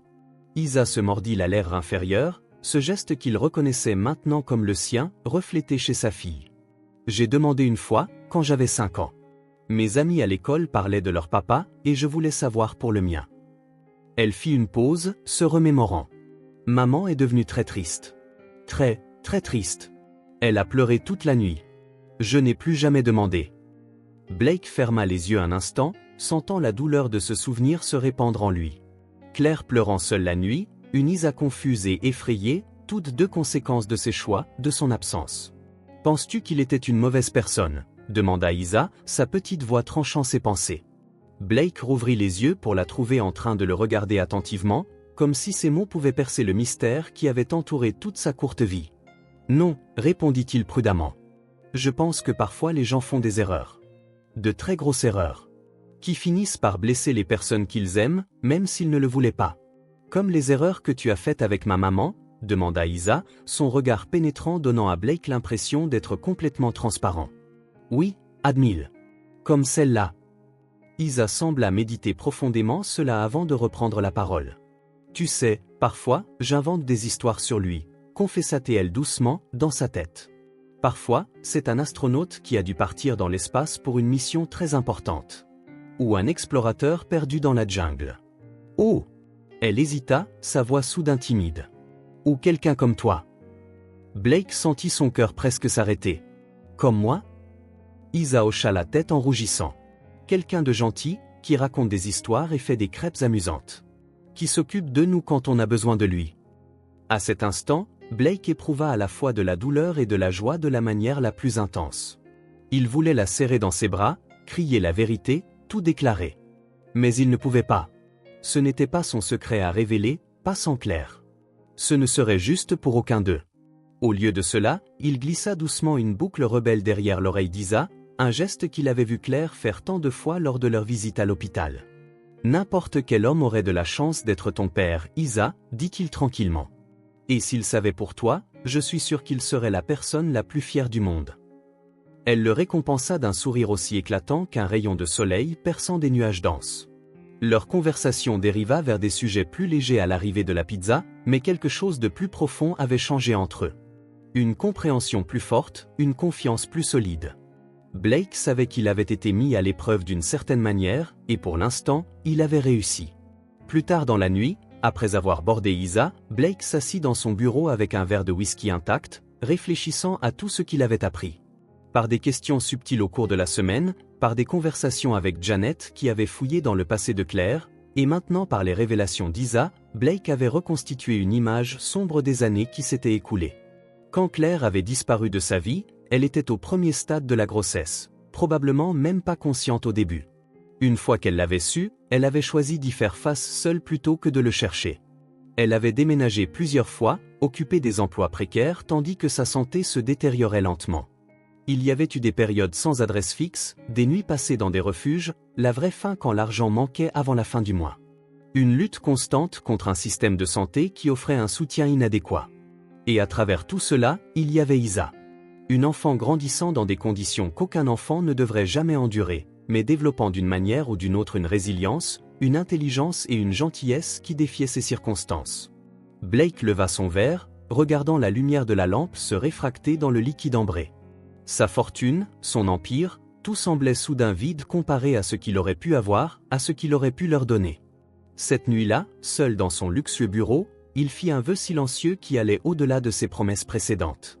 Sa mission n'était pas seulement de réparer le passé, bien que cela reste crucial. C'était de construire un avenir. Un avenir où Isa n'aurait plus à inventer des histoires sur un père absent. Un avenir où Claire n'aurait pas à porter ses fardeaux seule jusqu'à l'effondrement. Un avenir où ils pourraient être la famille qu'ils étaient censés être depuis le début. Tandis que Claire dormait dans son lit d'hôpital, retrouvant lentement ses forces, et qu'Isa rêvait dans la chambre voisine, Blake comprit enfin son véritable but. Ce n'était pas de créer de la richesse, de bâtir des entreprises ou d'accumuler du pouvoir. C'était d'aimer et de protéger ces deux personnes qui, même en son absence, l'avaient façonné complètement. Et il se promit, avec chaque once de détermination qu'il possédait, que tant qu'il vivrait, elle ne connaîtrait plus jamais la faim, l'itinérance ou l'abandon. Elle ne se battrait plus jamais seule. Elle n'aurait plus jamais peur du lendemain. Cette promesse, faite dans les heures silencieuses de la nuit, c'est là une transformation qui avait commencé au moment où il avait vu pour la première fois les yeux verts d'Isa vendant des oranges au coin d'une rue quelconque de New York. La chambre d'hôpital était calme ce matin-là, à l'exception du bip régulier des machines surveillant les signes vitaux de Claire. Blake était assis sur la chaise à côté de son lit, concentré sur son ordinateur portable pendant qu'elle dormait. 2 semaines s'étaient écoulées depuis son admission, et les médecins étaient satisfaits de ses progrès. La pneumonie était entièrement sous contrôle et son état cardiaque était stable, bien que des options de traitement à long terme doivent être discutées. Isa était à l'école. Blake avait trouvé une institution privée près de l'hôpital qui avait accepté de l'inscrire en milieu de semestre. Initialement hésitante, la fillette s'était étonnamment bien adaptée, surtout après que Blake lui eut expliqué qu'il pourrait rendre visite à Claire tous les jours après l'école. Un léger mouvement dans le lit attira son attention. Claire bougea légèrement, ses doigts tressaillant sur la couverture blanche. Blake ferma son ordinateur portable et se pencha en avant, l'observant attentivement. Au cours des derniers jours, elle s'était réveillée quelques fois, mais seulement brièvement, encore vaseuse à cause des médicaments. Cette fois, cependant, lorsque ses yeux s'ouvrirent, il y avait une clarté en eux qui n'était pas là auparavant. Claire cligna plusieurs fois des yeux, s'adaptant à la lumière douce qui filtrait à travers les stores entr'ouverts. Son regard balaya la pièce jusqu'à ce qu'il se pose sur Blake. « De l'eau », croissa-t-elle, la voix rauque par manque d'usage. Blake se leva immédiatement, attrapant le gobelet et la paille qu'il gardait près sur la table de nuit. Il l'aida à relever légèrement la tête et porta la paille à ses lèvres. Claire but quelques gorgées, puis ferma les yeux un instant, comme si le simple fait de boire de l'eau était le soulagement le plus précieux. « Merci », dit-elle en finissant, se réinstallant sur l'oreiller. Blake reposa le gobelet sur la table et s'assit, ne sachant quoi dire. Au cours des 2 semaines où elle avait été hospitalisée, il avait imaginé ce moment d'innombrables fois, ce qu'il dirait, comment il expliquerait tout ce qui s'était passé, comment il discuterait d'Isa. Mais maintenant, confronté au regard direct de Claire, aucun de ces mots répétés ne semblait juste. « Combien de temps » demanda-t-elle, brisant le silence. « 2 semaines, répondit-il. Tu avais une pneumonie aiguë en plus de ton problème cardiaque. C'était effrayant. Claire hocha légèrement la tête, comme si elle s'y attendait. Isa ? Elle va bien. Elle est à l'école en ce moment. Elle est restée avec moi pendant que tu étais inconsciente. Une ombre d'inquiétude traversa le visage de Claire. L'école ? Je l'ai inscrite à Dalton, à quelques rues d'ici. C'est une bonne école. Elle s'adapte bien, compte tenu des circonstances, expliqua Blake, tentant de la rassurer. Nous sommes venus te voir tous les jours. Claire resta silencieuse quelques instants, traitant l'information. Quand elle reprit la parole, sa voix était plus forte mais teintée d'une émotion réprimée. Merci. Tu m'as sauvé la vie. Mais les vieilles blessures existent toujours. L'honnêteté de cette déclaration le toucha profondément. Il n'y avait pas d'accusation ouverte dans son ton, mais une reconnaissance claire que la gratitude n'effaçait pas le passé. Je sais, répondit-il, tout aussi honnête. Je ne m'attends pas à ce que tu oublies ou pardonnes facilement. Je veux juste aider, de quelque manière que ce soit. Claire l'étudia un moment, ses yeux verts si semblables à ceux d'Isa, scrutant son visage comme si elle cherchait quelque chose de spécifique. « Pourquoi » demanda-t-elle finalement. « Après tout ce temps, pourquoi maintenant » Blake aurait pu dire beaucoup de choses, mentionner la rencontre fortuite avec Isa, parler de recherche de rédemption ou de regret.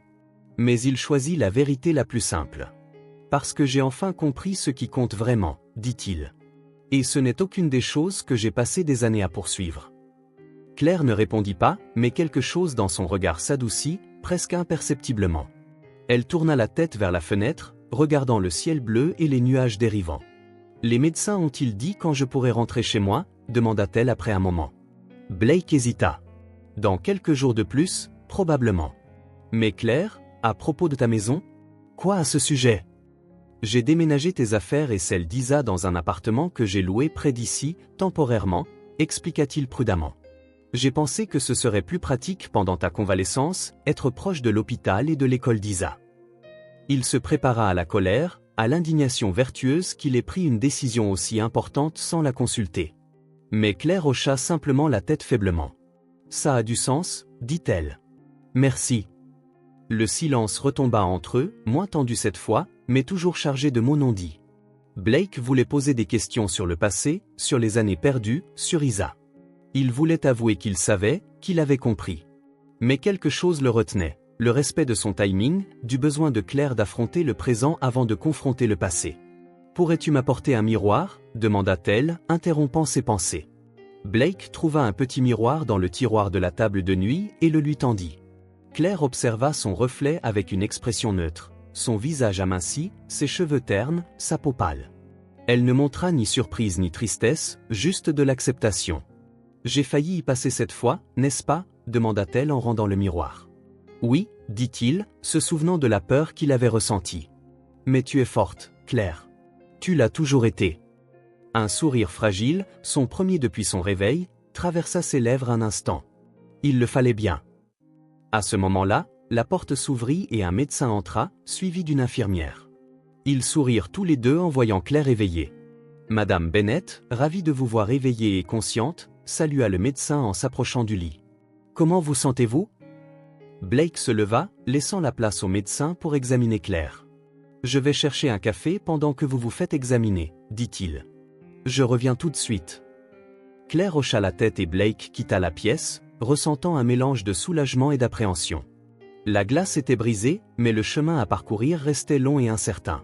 Au cours des semaines qui suivirent, alors que Claire retrouvait progressivement ses forces, la dynamique entre eux trois évolua lentement. Après sa sortie de l'hôpital, elle emménagea dans l'appartement que Blake avait loué, un confortable 2 pièces donnant sur un petit parc. Bien qu'initialement réticente, elle l'accepta après que Blake eut expliqué que ce n'était que temporaire, jusqu'à ce qu'elle soit complètement rétablie et qu'ils puissent discuter d'options plus permanentes. Blake ne déménagea pas dans cet appartement, gardant son propre logement à quelques rues de là, mais il y passait la plupart de son temps. Il engagea une infirmière pour aider Claire pendant la journée, et chaque soir, après avoir récupéré Isa à l'école, ils dînaient ensemble. Au début, ces repas étaient calmes et gênants. Claire, encore faible et traitant tout ce qui s'était passé, parlait peu. Blake, anxieux de ne pas la brusquer, s'en tenait à des sujets sûrs. Les progrès d'Isa à l'école, les nouvelles du jour, les plans pour le prochain repas. Sentant la tension, Isa alternait entre tentatives pour les égayer et accès d'observation silencieuse. Mais au fil des jours, de petits changements commencèrent à apparaître. Le premier signe vint un après-midi où Blake arriva pour trouver Claire et Isa dans la minuscule cuisine, tentant de faire des biscuits. La farine était partout, et l'odeur de quelque chose de légèrement brûlé flottait dans l'air. « On fait des biscuits », annonça fièrement Isa, le visage poudré de farine. « Mais je crois que la première fournée n'est pas très réussie. » Claire, perchée sur un tabouret près du comptoir, avait l'air fatiguée mais avait une étincelle dans les yeux que Blake n'avait pas vue depuis longtemps. « J'ai insisté », expliqua-t-elle avec un léger haussement d'épaule. « Apparemment, les biscuits sont essentiels à la guérison. » « Absolument », approuva Blake, jouant le jeu. « J'ai entendu dire que l'odeur des biscuits fraîchement cuits augmente les globules blancs de 200%. » Isa éclata de rire, un son cristallin qui sembla égayer le petit appartement. « Tu as inventé ça !» Pris sur le fait, admit Blake en levant les mains en signe de reddition. « Mais c'est vrai que les biscuits rendent tout meilleur. Puis-je aider pour la prochaine fournée ?» À sa surprise, Claire répondit « S'il te plaît. Il est clair que nous avons besoin d'une supervision professionnelle. » Cet après-midi marqua un subtil tournant.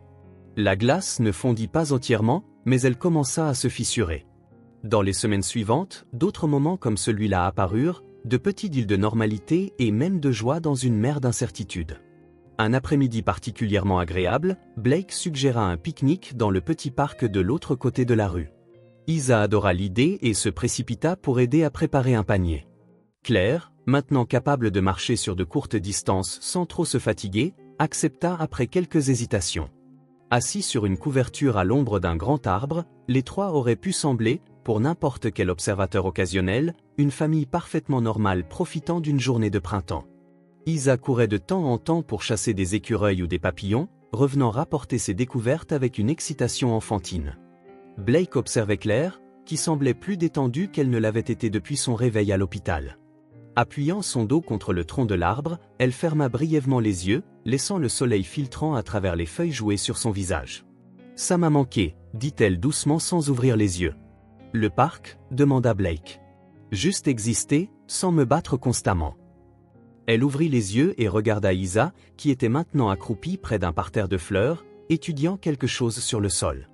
La voir comme ça, insouciante, juste être une enfant, Blake sentit une boule dans sa gorge. Elle est incroyable, Claire. Forte, intelligente, compatissante. Tu as fait un travail incroyable, malgré tout ce que tu as traversé. Claire le regarda directement, chose qu'elle faisait rarement depuis son rétablissement. Je n'avais pas le choix, dit-elle d'un ton neutre, sans amertume. Quand on a quelqu'un qui dépend entièrement de vous, on trouve une force qu'on ignorait posséder. L'implication flottait dans l'air, elle avait été seule, sans choix, parce que Blake n'était pas là. Il voulut dire qu'il aurait aidé, aurait été là s'il avait su, mais il savait que c'était un argument fragile.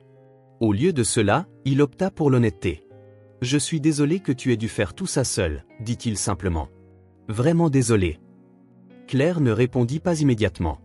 Elle observa Isa un peu plus longtemps avant de reprendre la parole. « Ce n'était pas toujours terrible, tu sais. Nous avons eu de bons moments. Des soirées cinéma sous les couvertures, des chasses au trésor dans notre appartement les jours de pluie, des histoires inventées au coucher. » Un petit sourire effleura ses lèvres.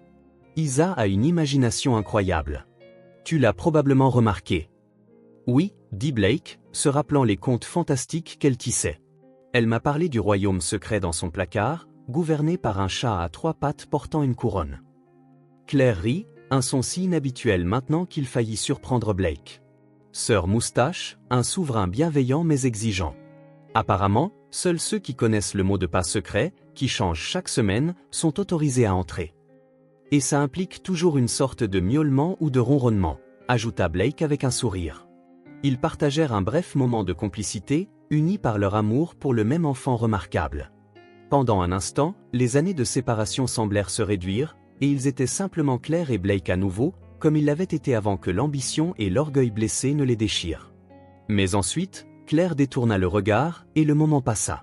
Le silence revint, moins tendu qu'auparavant, mais toujours chargé de tout ce qui restait non dit. Isa revint en courant, tenant quelque chose dans ses mains jointes. Regardez, s'écria-t-elle en ouvrant légèrement les doigts pour révéler une petite coccinelle. Elle s'est posée sur ma main parce que je suis resté super immobile.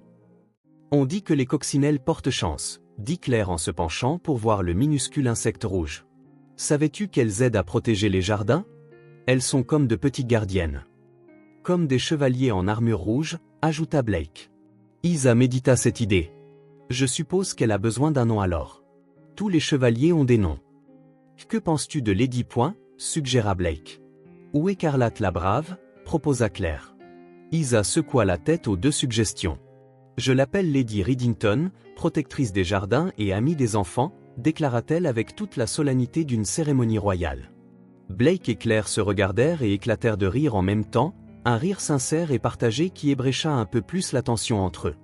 Alors que le soleil commençait à se coucher, ils rassemblèrent leurs affaires et retournèrent à l'appartement.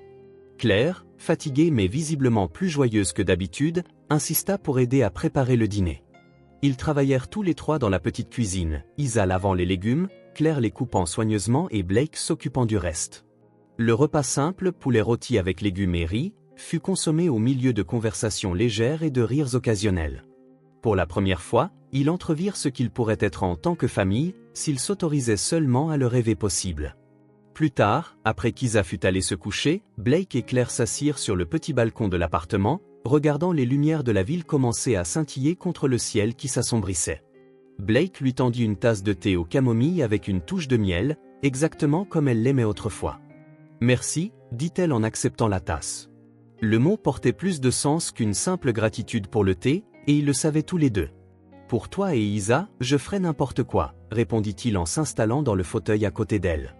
Claire l'étudia par-dessus le bord de sa tasse alors qu'elle prenait une gorgée. « Tu as changé », observa-t-elle tranquillement. Blake réfléchit un instant. « Je crois que oui. Ou peut-être que je me suis juste souvenu de qui je suis vraiment, sous toutes les couches que j'ai construites au fil des ans. Ces dernières années n'ont pas été tendres avec moi, dit Claire après une pause. Physiquement et émotionnellement. J'ai des cicatrices, Blake. Beaucoup que tu ne peux pas voir. Je sais, dit-il doucement. Je ne m'attends pas à ce qu'elles disparaissent du jour au lendemain, ni qu'un simple pique-nique efface des années de lutte. J'espère seulement qu'avec le temps, nous pourrons construire quelque chose de nouveau. Quelque chose de bien pour Isa. Claire hocha la tête, tournant son regard vers la ville devant eux. Elle t'aime bien, dit-elle. Je ne l'ai jamais vue se connecter aussi rapidement avec quelqu'un. Blake sentit son cœur se serrer à cette déclaration. Le lien qu'il avait tissé avec Isa était le trésor le plus précieux qu'il possédait maintenant. Elle est extraordinaire, dit-il.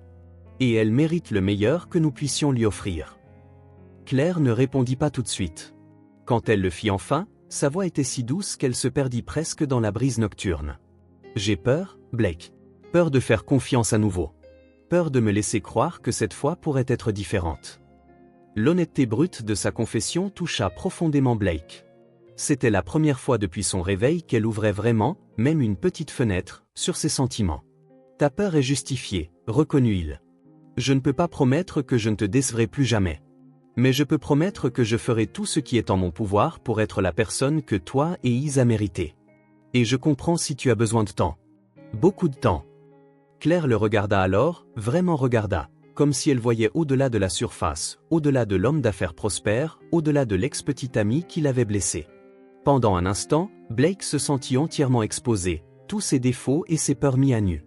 Un jour à la fois, dit-elle finalement, sa voix stable malgré son épuisement. C'est tout ce que je peux offrir pour l'instant. Pour Blake, c'était plus que suffisant. C'était un début. Un petit début fragile, mais un vrai. Le début de quelque chose qui, avec soin et patience, pourrait devenir quelque chose de beau et de durable. Assis côte à côte sur le balcon, regardant la ville qui ne dort jamais, ils s'autorisèrent, peut-être pour la première fois, à imaginer un avenir différent de celui qu'ils avaient envisagé. Un avenir où les vieilles blessures pourraient guérir, où l'orgueil et la peur ne dicteraient pas leur choix, où une famille improvisée pourrait retrouver son chemin l'une vers l'autre. Un avenir qui, malgré son incertitude, semblait soudain possible. Un mois s'était écoulé depuis la sortie de Claire de l'hôpital. Sa guérison était constante, bien que lente. Des visites médicales hebdomadaires confirmaient que son cœur répondait bien au traitement, mais les médecins soulignaient la nécessité de soins continus et la possibilité d'une future intervention chirurgicale. Pendant cette période, la dynamique entre eux trois s'était subtilement transformée. La méfiance initiale de Claire envers Blake fut progressivement remplacée par une acceptation réticente de sa présence dans leur vie. Ce n'était pas un pardon complet ou l'oubli du passé, mais une reconnaissance pragmatique que, pour l'instant, cet arrangement était le meilleur pour Isa. Et Isa s'épanouissait. La nouvelle école, les soins médicaux appropriés pour sa mère et la stabilité financière apportée par Blake l'avaient libérée pour être simplement une enfant. Son sourire venait plus facilement, ses histoires devenaient plus élaborées, son sommeil était plus paisible. Ce dimanche après-midi, le temps était particulièrement agréable, l'un de ces jours de printemps parfaits que New York offre occasionnellement en guise d'excuse pour ses hivers rigoureux. Blake suggéra une promenade à Central Park. À sa surprise, Claire accepta sans hésitation. « J'ai besoin d'un peu d'air frais », dit-elle simplement. « Et moi aussi. » Ils parcoururent ensemble les sentiers sinueux du parc, Isa courant devant, revenant occasionnellement en trombe pour leur montrer une feuille intéressante ou une pierre colorée qu'elle avait trouvée. Blake et Claire suivaient dans un silence confortable, commentant occasionnellement le temps ou la dernière découverte d'Isa. Quand Isa s'arrêta, captivée par un groupe de canards sur l'un des étangs, Blake profita du moment pour vérifier auprès de Claire. « Tu n'as pas à t'inquiéter autant, » dit-elle avec un petit sourire. « Je ne vais pas m'effondrer au milieu du parc. » Force de l'habitude, admit Blake. « J'ai passé beaucoup de nuits blanches à l'hôpital en espérant que tu, eh bien, tu sais. » Claire hocha la tête, son regard dérivant vers Isa, qui essayait maintenant d'amadouer un écureuil avec un morceau de biscuit qu'elle avait gardé dans sa poche. « Je ne t'ai jamais vraiment remercié, » dit-elle après un moment. « Pour tout ce que tu as fait pour Isa pendant que j'étais inconsciente. Janet m'a raconté comment tu as annulé des réunions, réorganisé toute ta vie pour t'occuper d'elle. » « Ce n'était rien, » dit Blake automatiquement. Claire se tourna pour le regarder carrément. « Ne fais pas ça, » dit-elle fermement. « Ne minimise pas. C'était important. Pour Isa, et pour moi aussi. » Blake sentit le poids de ses mots. C'était la première fois que Claire reconnaissait ouvertement l'importance de ses actions récentes. « De rien, » dit-il simplement. Ils continuèrent à marcher, trouvant finalement un endroit calme sous un grand arbre. Blake étendit la couverture qu'ils avaient apportée, et ils s'assirent tous les trois pour profiter d'un simple pique-nique. Isa dévora son sandwich et sa pomme en un temps record avant de demander la permission d'explorer une petite zone à proximité, toujours à portée de vue des adultes. Restés seuls, un autre type de silence s'installa, plus dense, rempli de mots non dits. Blake remarqua que Claire semblait mal à l'aise, comme si elle rassemblait son courage pour parler. « J'ai beaucoup réfléchi », commença-t-elle, les yeux fixés sur Isa, qui empilait maintenant joyeusement de petites pierres à une courte distance. Au passé. Aux décisions. Blake sentit son cœur s'accélérer mais garda une expression neutre. Quel genre de décision? Claire prit une profonde inspiration. Pourquoi je suis partie, pour commencer. C'était la première fois qu'ils abordaient directement le sujet depuis le réveil de Claire à l'hôpital. Blake avait évité de la presser, respectant son rythme, bien que sa curiosité et sa culpabilité le brûlassent intérieurement. « Tu n'es pas obligé d'en parler si tu ne veux pas, » offrit-il. « Si, je le veux, » insista-t-elle, toujours sans le regarder. « Je pense que nous avons tous les deux besoin de cette conversation. » Blake hocha la tête, attendant qu'elle continue. « Je suis parti parce que je ne me sentais pas vu, encore moins aimé, » dit Claire, ses mots coulant maintenant plus facilement. Tu n'avais jamais de temps pour moi. Tu vivais pour tes affaires, et j'étais invisible pour toi. La vérité de sa déclaration frappa durement Blake. Ce n'était rien qu'il n'ait déjà su ou admis à lui-même lors de nuits de réflexion solitaire, mais l'entendre directement de Claire le rendait plus réel et plus douloureux. Au bout d'un moment, j'en ai eu assez, continua-t-elle. Je méritais mieux. Tu méritais mieux, dit Blake, la voix chargée d'émotion. Tu méritais bien plus que ce que j'étais prêt ou capable de donner à l'époque. Claire se tourna enfin pour lui faire face. Il ne s'agissait jamais de ce que tu pouvais me donner matériellement, Blake. Il ne s'agissait jamais d'argent ou de cadeaux coûteux. Il s'agissait d'être là. De me voir vraiment. Blake hocha la tête, acceptant la critique. Je sais. Il m'a fallu longtemps pour comprendre ça. Peut-être que je ne l'ai vraiment saisi que lorsque j'ai vu Isa pour la première fois. Le nom d'Isa fit à nouveau détourner le regard de Claire, observant leur fille qui discutait maintenant avec enthousiasme avec un autre enfant venu admirer sa tour de pierre. « Quand j'ai découvert que j'étais enceinte, tu étais déjà en Chine depuis 2 mois, dit Claire, la voix plus basse maintenant. J'ai essayé de te joindre. J'ai appelé ton bureau à plusieurs reprises, laissé des messages. Pas de réponse. Blake se sentit mal en entendant cela. Mon Dieu, Claire? Je jure que je n'ai jamais reçu ces messages. Jenkins, mon assistant à l'époque, n'a jamais rien dit. Claire haussa les épaules, comme si cela n'avait plus d'importance. Peut-être qu'il filtrait les appels d'une ex-petite amie. Ou peut-être que tu étais si occupé à te faire un nom que tu n'as pas remarqué. L'accusation était juste, et Blake n'essaya pas de se défendre. Que s'est-il passé après ça? Demanda-t-il doucement. J'ai attendu quelques semaines de plus. Puis j'ai réalisé que je devais passer à autre chose. Pour moi et pour le bébé. J'ai déménagé à Boston, où une amie m'a offert un endroit où rester. Je pensais pouvoir y reconstruire ma vie. L'idée de Claire, enceinte et seule, essayant de s'en sortir dans une nouvelle ville, déchira le cœur de Blake. J'aurais aidé, Claire. Si j'avais su. Vraiment, demanda-t-elle, pas en colère, juste sincèrement curieuse. L'homme que tu étais alors, si consumé par l'ambition, aurait-il vraiment tout laissé tomber pour aider une ex-petite amie enceinte? Blake voulait dire oui, qu'il aurait fait ce qu'il fallait. Mais l'honnêteté qui guidait maintenant leur relation exigeait plus. Je ne sais pas, admit-il finalement. Je veux croire que je l'aurais fait. Mais la vérité, c'est que je ne sais pas qui j'étais à l'époque. Ou plutôt, si. J'étais quelqu'un d'obsédé par le succès, par l'approbation de gens qui n'avaient pas vraiment d'importance. Quelqu'un qui mesurait la valeur en dollars et en cents. Claire sembla apprécier sa franchise, hochant légèrement la tête. C'est pourquoi je ne suis jamais revenu te parler d'Isa, même plus tard. L'homme que je connaissais n'était pas prêt à être père. N'était pas prêt à mettre quelqu'un d'autre au-dessus de son ambition. Et maintenant? Demanda Blake, craignant presque d'entendre la réponse. Claire l'étudia un long moment. Maintenant tu es différent. Ou peut-être que tu es celui que tu as toujours été, sous toutes ces couches. L'homme que j'ai vu s'occuper d'Isa pendant que j'étais à l'hôpital, qui a veillé des nuits à mon chevet, qui a réorganisé toute sa vie sans hésitation, cet homme pourrait être un bon père. Ces mots restèrent en suspens, lourds de sens. Le cœur de Blake battait la chamade. Claire, commença-t-il, ne sachant comment continuer. Elle leva la main pour l'arrêter. Laisse-moi finir.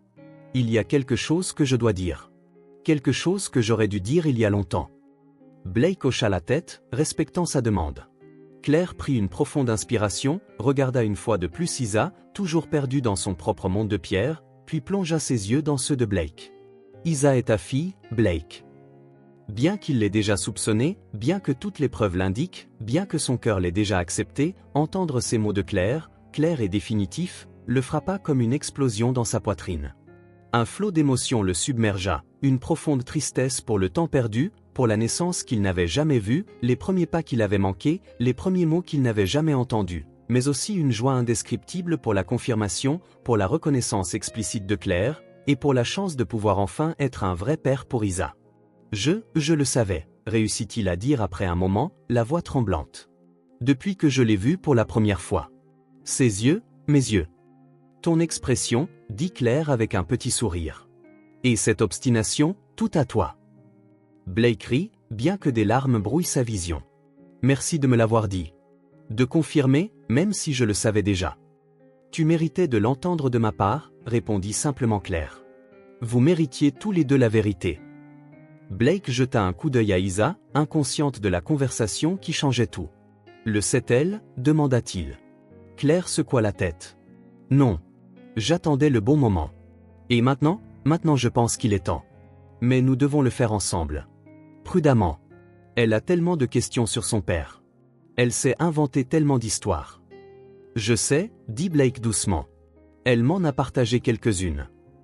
Un silence confortable les enveloppa alors qu'ils regardaient leur fille. Il y avait tant à discuter, tant à planifier, questions juridiques, arrangement de logement, comment et quand le dire à Isa. Mais à cet instant, il semblait suffisant d'être simplement là ensemble, témoins du miracle qu'ils avaient créé. Je ne promets rien au-delà de ce que j'ai déjà dit, avertit Claire après quelques minutes. Un jour à la fois. Il y a beaucoup d'histoires entre nous. Beaucoup de douleurs qui guérit encore. Je sais, répondit Blake. Et je ne demande pas plus que ça. Juste la chance d'être présent. D'être le père qu'Isa mérite. Et peut-être, avec le temps, de construire quelque chose entre nous. Pas nécessairement ce que nous avions avant, mais quelque chose de nouveau. Quelque chose de mieux. Claire hocha la tête, semblant satisfaite de sa réponse. Un nouveau départ, alors? Un nouveau départ, approuva-t-il. Isa choisit ce moment pour revenir en courant, les yeux brillants d'excitation. J'ai fini ma sculpture, annonça-t-elle fièrement.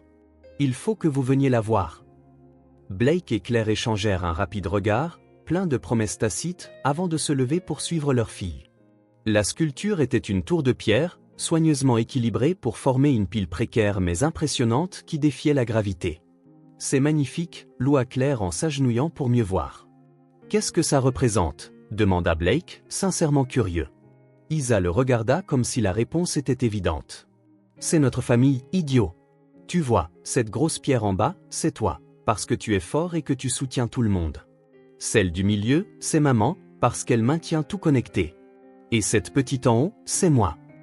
Blake sentit son cœur gonfler à la simplicité et à la profondeur de son explication. Sans le réaliser, Isa avait créé la représentation parfaite de ce qu'il devenait, fragile, mais avec le bon équilibre et le bon soin, capable de tenir bon. C'est parfait, dit-il, la voix épaisse d'émotion. Absolument parfait. Claire tendit la main et prit la sienne, un petit geste mais significatif. C'était la première fois depuis que tout cela avait commencé qu'elle initiait un contact physique. Ils se tenaient côte à côte, regardant leur fille placer le dernier caillou au sommet de sa création. Dans ce simple moment, sous le soleil de printemps à Central Park, alors qu'Isa présentait fièrement sa famille faite de pierre, quelque chose changea enfin, complètement et irrévocablement. Ce n'était pas la fin de leur voyage, loin de là. Il y avait encore beaucoup à guérir, beaucoup à construire, beaucoup à apprendre l'un sur l'autre. Mais c'était un début. Un début sans promesse vide ni attentes irréalistes. Un début basé sur la vérité enfin mise en lumière, permettant aux vieilles blessures de sécher et de commencer à cicatriser. Blake baissa les yeux sur leurs mains jointes, puis sur Isa, ressentant une certitude qu'il n'avait jamais ressentie auparavant. Peu importait le temps que cela prendrait ou les obstacles qui se dresseraient sur leur chemin. C'était sa famille. Son foyer. Pas le luxueux appartement de Park Avenue, pas l'empire corporatif qu'il avait bâti, mais ces deux personnes à ses côtés. Pour la première fois de sa vie, Blake Hamilton sentit qu'il était exactement là où il devait être, faisant exactement ce qu'il était censé faire. Ne poursuivant plus un avenir hypothétique de richesse et de pouvoir, mais vivant pleinement dans le présent, construisant un avenir fait de moments comme celui-ci, imparfait, délicat, mais infiniment précieux. Une nouvelle maison construite non pas de briques et de mortier, mais d'amour, de rédemption et des minuscules miracles quotidiens qui lient une famille. Si cette histoire a touché votre cœur, abonnez-vous à la chaîne et activez les notifications pour ne pas manquer les prochaines. Laissez un like car cela aide cette histoire à être recommandée à plus de personnes.